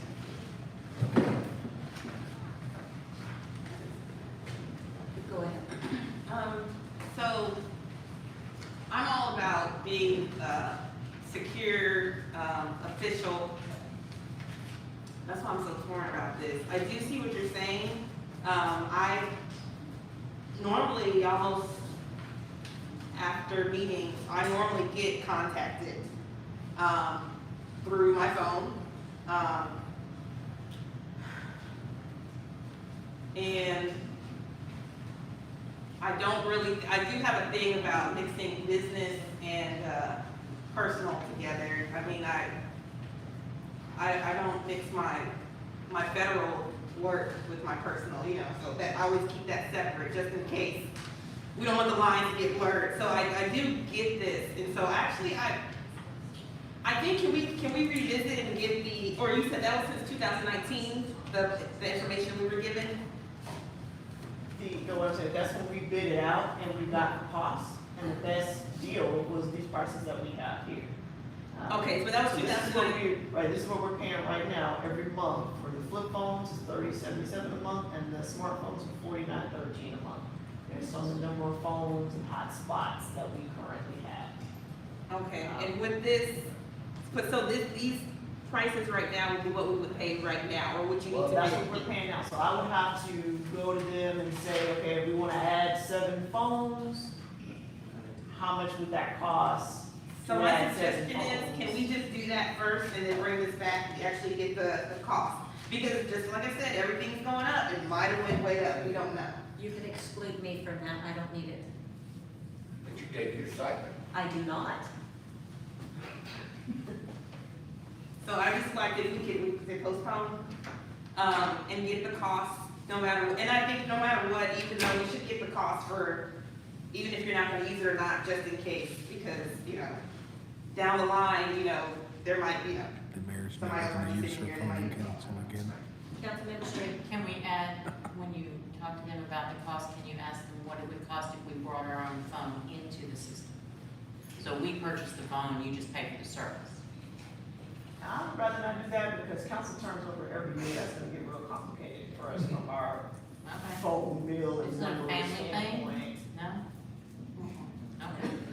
Well, I don't know how they're doing it, because I know family Because when prices you, are I mean, less. if your council member leaves and that's your phone, you're gonna take Yes. that with you, then I think having to get another one with another number, I think that just would be. Well, you give them the SIM card and have that number Ah, that would work. Okay, to the next. anyway, thank you. just to make things clear, I do not take a stipend. I have never taken a stipend. When it comes to business cards, I pay for my own business cards. If I need anything for the city, I pay for it myself.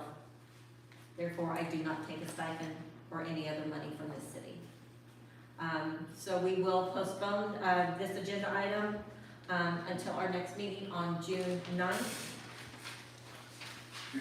Stop virtue signaling from the dais, Mayor. Mr. Miller, that's your first warning. Thank you for that warning. Moving on to M, discussion and possible action on never mind, we just did M.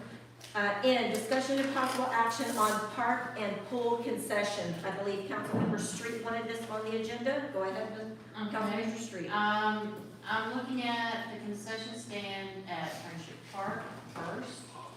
Do we own that, or does it belong to Northeast Little League? That's Little League's concession stand. So we don't own that. We have nothing to do with that, it's just on our property. Okay. What about at the pool? That's ours, right? The building. Yes. And we currently only sell prepackaged chips, candy, water, Gatorade, kind of thing. Correct. Could we consider getting a Coke machine in the building? So it's not exposed outside, I know everybody's worried about vandalism. We could put one in the building itself so that Cokes and whatnot would be available. I'd also like to look at maybe offering hot dogs or snow cones or popcorn or something along those lines. And I realized that we would have to have someone actually man the stand, as it were. If they need a food handler's permit, and I understand that, we could get them to perhaps get one online, which is $8. And if they want to work for us, then they show us their food handling permit, and we will reimburse them after, say, 4 weeks of working part-time for us on the weekends or whatever. We would reimburse them. Doesn't the pool management company man that as well? We just buy the concessions? That's correct. So that's why I'm trying to get, clarification. Are you talking about just during the pool season, selling those? Yes, when the building is open, yes. A non-related to the pool company person doing that? Yes. Or do they have somebody that works there? Yeah, so the have lifeguards and the pool manager are the ones who man the concession. Okay. So they don't, they're doing that. Okay. Breaks and so forth. So my concern about buying that kind of stuff, then that still falls on the city to go out and purchase those items, stock that area, and hiring somebody to do it. Part-time, yeah. What? Is this out of line, out of the realm No, of I'm possibility? laughing because that takes me like a bad flashback to before the pool management company when we were doing that ourselves. So that's the only reason, but I mean, I'm happy to Okay. get those, to look into that idea. But So, just know that there's before we not a hired lot the of pool kids. management company, it was very difficult to staff that pool. That's part of why we went to a pool management company, because very, very challenging to hire employees to do that. And we still have to go out and purchase all of those items, which is another reason we went to the prepackaged items, get away from the city employees having to go through that food handlers training. You have to be there at all times. There were many Saturdays where I was just had to looking go at- sit over there because I had the Sure. permit and. Well, I was just looking at, like, say, an 11 to 3 time frame. You know, I think we would make some money that we could put towards pool maintenance, so that we don't have the issue we had this last time. That's what we paid the pool maintenance company for. And if we were gonna do this, then that means each lifeguard would have to have a food handling license. It's $8. Okay, no? Y'all really don't like this? Well, for me, I know it was a Yeah, I bad think it's a experience. recipe That's what for I'm a coming big from, just a mess. bad experience with us trying to do that. I'm not saying I don't like the idea, but Okay. I just know that. I'll tell you we where I used to came sell from with that. nachos, we used to sell hot dogs, Yeah, pickles. yeah, that's all on my of those- list, yes. Sorry, the battery died. All of those things, In the summer, You have don't a lot of kids come in the morning and stay all day? Like it's daycare kind of thing? Oh, doesn't have to be, not daycare, but you know what I mean? They don't have anything to eat all day except chips? Councilmember Garza. The way I'm looking at this is, the pool, we know is a loss leader, right? We know that we don't make a lot of money on it, maybe 6,000 a year if we're lucky. Now, it doesn't necessarily mean that if we add these concessions, then it's going to immediately be profitable. And I don't think that's where the street's going with this. In my opinion, there are a lot of opportunities to sell very small or very low cost items. And because of where it's at, and because of that, what you do is you turn that $2 that that child is spending, or that family, you know, let's say $8 for a family of 4, you're turning that into now 10 or 20 or $30. And you're doubling up, and you're making that much more money. Yes, you will have to expend a little bit more. I mean, there are certain things, but because of the amounts of stuff that we have, like, or the amounts of what these things cost, I don't think it's gonna cause a major issue. Particularly, like, what I can't quite understand is why we don't have all different types of ice creams at the pool. I mean, most of the time it's burning up hot, those things stay in the freezer, they usually stay good for a long time, a year at least. You could buy paletas, you could buy those little fruit pops, I mean, all those types of things, and you can make good amounts of money on those kinds of things, and keep the kids coming back with a good experience. If it is something that we are truly trying to push as an experience of something that we have in our Kirby and a benefit of living here, I think we should offer some decent amenity. And you know, to get a hot dog and popcorn, I think would change people's perceptions of what else we don't have. I mean, I don't believe we'll actually spend that much money to have those kinds of things. I don't know how much a hot dog roller costs, but it can't be that expensive, and it can't take that much to man it if, I mean, they have one in the pilot. well, it actually does, and I'm only speaking from experience. When I got here, we had a popcorn machine, we had the hot dog roasters, we had the crock pots, we did the full-blown cabinet. Do we still a have mess, this? We clean it up, yes, we do. We still And it's a lot of work, and every day you have to re-prep it, because at the end of the day, you throw it away when it didn't sell. So it really was not making us I any already money, it got was a warned lot by of the work. mayor to and shut the maintenance. fuck up. So, I told her to stop. I'm but thinking she was kind of what you signaling said, I from think the ice cream past. is a great idea. Because it's But what about the prepackaged. idea of promoting one of our local businesses and letting them set up outside so they can make some money that stays in the That's a city? great Let idea. them set up their ice cream stand, their snow cone stand, a food truck, and do local businesses. Because then they make the money and we don't have to come up with the staffing, because I know from Okay. experience, we do not have the personnel to I go was- out and do that. I really like that idea of the food trucks and the other vendors coming out. Councilmember Ryder, did you have something to add? Yes, so that's actually what the point I was gonna make. I didn't even think about the food truck, so that's a great idea, but I was actually thinking about our boards and committees. Why can't they go to the pool, like beautification and recycle committee and all these other, the senior center? Why can't they, like, maybe choose like once a week during the summer and go and set up shop, and they can maybe they can rotate with their volunteers and make some money. Selling, like you said, the ice cream, like you said, ice cream, that's a really good idea. Ice cream, that's very sustainable and easy to do. So maybe that's an option. I don't think that, since we have a problem hiring already as it is, I mean, unless we're gonna do a summer, maybe, I mean, possibly in the future, maybe we can look at like a summer teenage hiring position for that. And they could maybe take something like that, since during the summer, school's not in session or something, we can maybe do some program, that's in the future, maybe we'll look at that. But any position like that for that concession stand at the pool, it would have to be through the pool management company, would it not? Well, under our existing contract, they, yes, they're the ones that manage. It was not gonna be under concessions.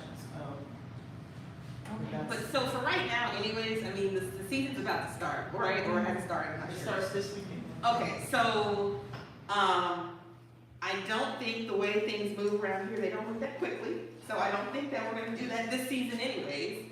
So I think maybe we should come up with all the ideas, the boards and committees, and maybe go that route. And we could possibly do that next season. Councilmember Street. Ms. Money, would it be possible to put a poll on the website, not on the website, on the Facebook page, and ask if the people who would be going to the pool would be interested in having a better choice in what they have available? You can do that, but it's still, the moment is the personnel. No, I understand. I got you, but that would also give any of these committees that might want to sell something for a week an idea of what they could bring in to sell. So are we talking about, like, those groups Outside the going to gate. purchase those items and then Well, they're they would selling bring- it yeah. as a fundraiser? Yeah. They're taking care of that. That's That's not not- staff that's having to what we're go talking about, right? buy some more stuff. No, they set up their own tables and that would be their option. And also, if we do a food truck, do they have to pay a food? Well, I would think that if we're just allowing them to set up, they're making their own money, we wouldn't charge them to do that. So there's no food truck fee in Kirby? They just have to be a license already established, but they've already paid to be an established business if they're a Kirby food truck. Oh, Councilmember Garza. I know we're talking about how slow moving everything is and the idea of actually, obviously making this a plan for later. But the only thing, to get a freezer and to buy some ice pops and some ice creams, I think it'd be pretty quick and easy and cheap for that matter. Would it be possible to implement something like that within this Yeah, current? something simple like freeze pop, we can do now because we have a freezer, those are prepackaged, you get that at Sam's, like we already have, that's easy, I didn't know that. When we start, like I said, getting extensive with popcorn and hot dogs and cheese, I'm telling you, that's a nightmare. I think even paletas, because they make a lot of different flavors with paletas, and they only sell them for what, 60 cents a piece? You go buy a whole box of each different one, and again, they'll stay. And again, it'll be a great experience for those who are swimming to go and pick, one that's vanilla or chamoy or whatever they are. So I don't have any objections to any of this as long as it's pre-packaged. Okay. Does that include pickles?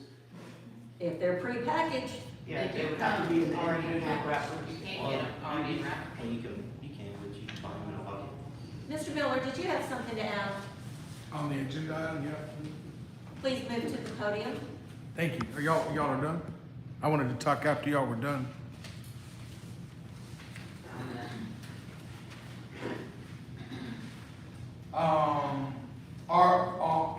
Are people diving into the swimming pool and have sandwiches in their hands?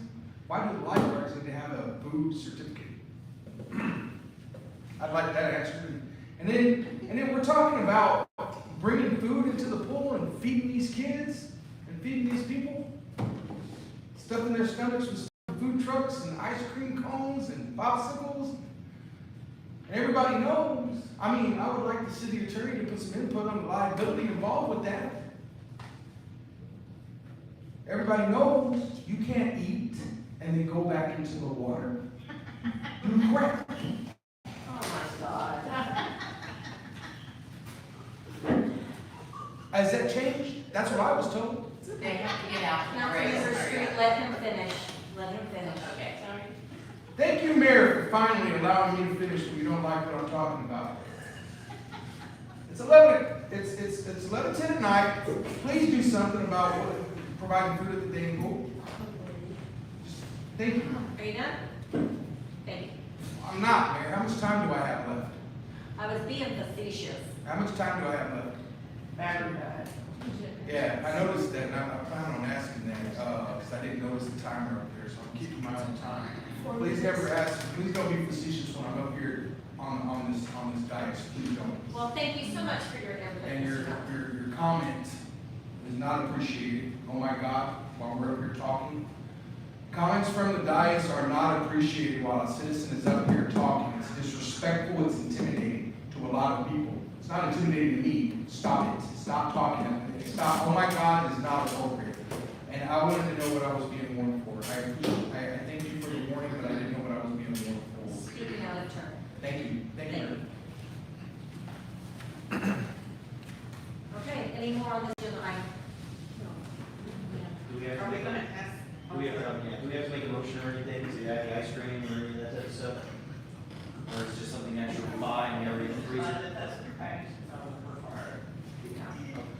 Because they already, well, I mean, we don't have to because we already have prepackaged food.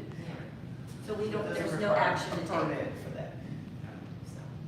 that. Okay, moving on to an ordinance repealing and replacing ordinance number O 2018-838, authorizing the use of parks and recreation areas owned and controlled by the city of Kirby, regulating consumption of alcohol beverages in such parks, stating the policies and regulations governing the use of such park, establishing a curfew for park usage, and providing a penalty for a violation of this ordinance. This is the first reading. I will entertain a motion.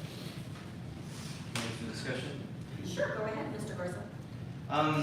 First I'd like to ask a little bit about the ordinance. There seems to be a lot of things that are on here that seem a little off base or just questionable. If we go down the line here on number 5 of, what is this, Exhibit B? It says advertising signs. Local leagues can install advertising signs on the outfield fence during scheduled league seasons. They have to be secure, they have to look good. I mean, that's the basic of it.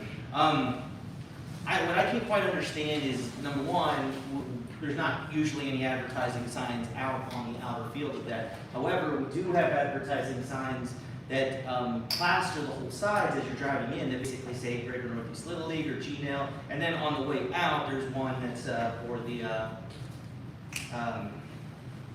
Spartans. So I was just kind of wondering how that plays into this. I mean, this is obviously something we are not doing. I want to know if we are receiving any money from any of these advertising signs for them being out there. No.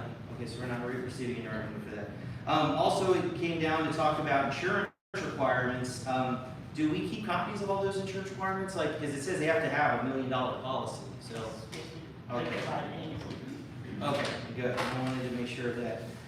Also, I was kind of wondering why on in Exhibit B it talks about field charges for organized local leagues, and it's stating that the assessed annual fee is $500 to free costs. So I was under the impression that was like 3 council meetings ago that this was something that needed to be negotiated, that it wasn't something that was distinct in our ordinance. For $500, does this mean that any team or organization can just say, hey, you know what, I want to rent the park, here's $500 and it works that way? I mean, because I know that's what G-Nail currently pays, but is that what everybody pays? And I mean, is it possible that everybody just rents the park that way? Because in my opinion, that is something I believe that needs to be negotiated. And when we do those negotiations, I think it should include storage container, like, you know, how much they're paying extra for the storage container to be there, or their concession stand. I mean, this is all part of the park that's now not useful because of what's there. So I'm just kind of wondering why it's very distinct on the fee. I mean, is this something that we can change, or, I mean, how does this work out? So, I mean, this ordinance, was established by council. It was last changed in 2018. So whenever you determine you want to make changes to anything in this ordinance, yes, you can do that with 2 readings. This pretty much establishes the fees, like, for people who want to come in and rent on a case by case. But we do have those contracts. Like G-Nail has a 2-year contract. We used to have the amateur softball league. They had an annual contract. We had the Spartans. They have a 2-year contract. Those get negotiated at the time of renewal, the cost that they pay. And do they all pay $500? No, they're all different. Different ones have different fees in there. Like the amateur softball league only used to pay $125 because they only used it 1 day a week. Okay, but is that right? Because in our ordinance, it's actually stated 500 no matter what. So how did we get it around the ordinance? Did we just vote on it, or? Council negotiated those agreements, and those were, the ones that were honored for those specific organizations. Okay. So they got a variance, I guess, or is that how that What's is? up with the yellow frames? Okay. Councilmember Street? Where does it say that the council can waive the fees or adjust them? I looked through there and I didn't see where it says that. It talks about city manager can do things, but not waive fees. Well, council can always vote on variance. Okay, but it usually says so in the ordinance. I'm just asking. Councilmember Martin, waiving fees for anybody, like we've had entities come in, so this is there's also a park rental agreement that goes along with this. This ordinance addresses running Eagle Lens, Friendship Park. And there's nothing so in there forth. that says you can waive the fees. Right.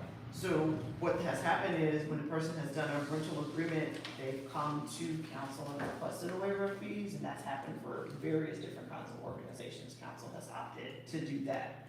I do not waive any fees related to this ordinance because ordinances are established by council, so I don't even seek to waive any fees. If someone comes in and asks for a fee waiver, that is something I immediately refer to the council to determine.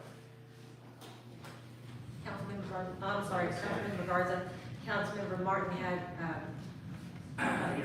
When we talked about this, I had a lady reach out to me, matter of fact, yesterday, about wanting free rental of the pool to do water aerobics. I referred her to you. Okay.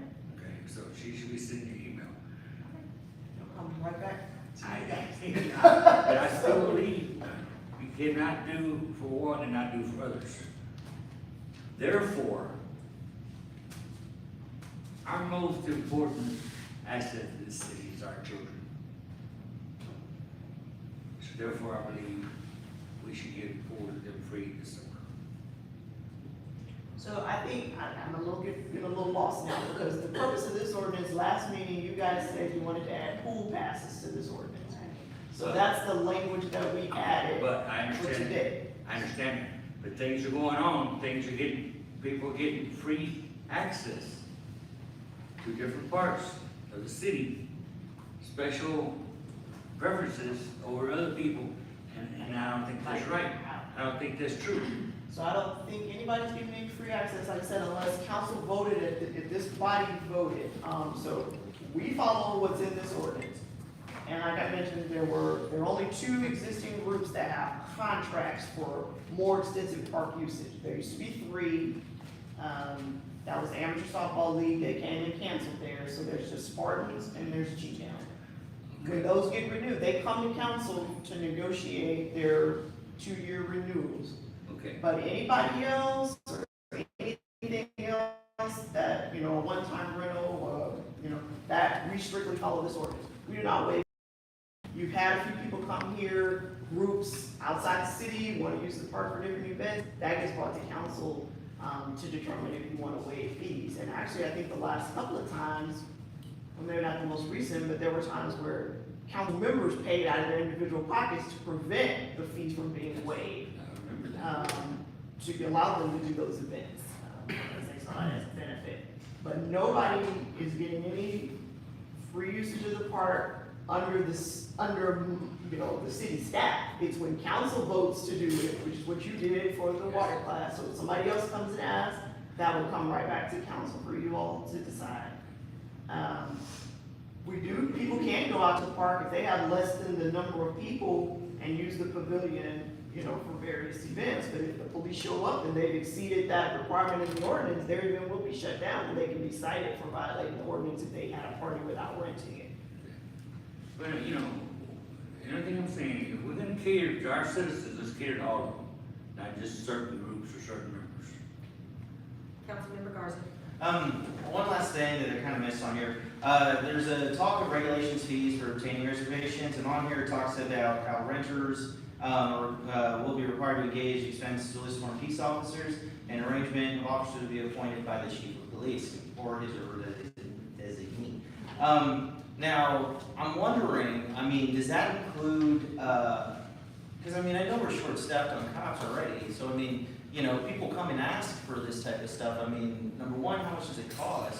And then number two, I mean, does that include getting your own private security? I mean, is there a way for our chief of police to actually accept that, you know, maybe this place that's charging $15 or $12 an hour or whatever for a police officer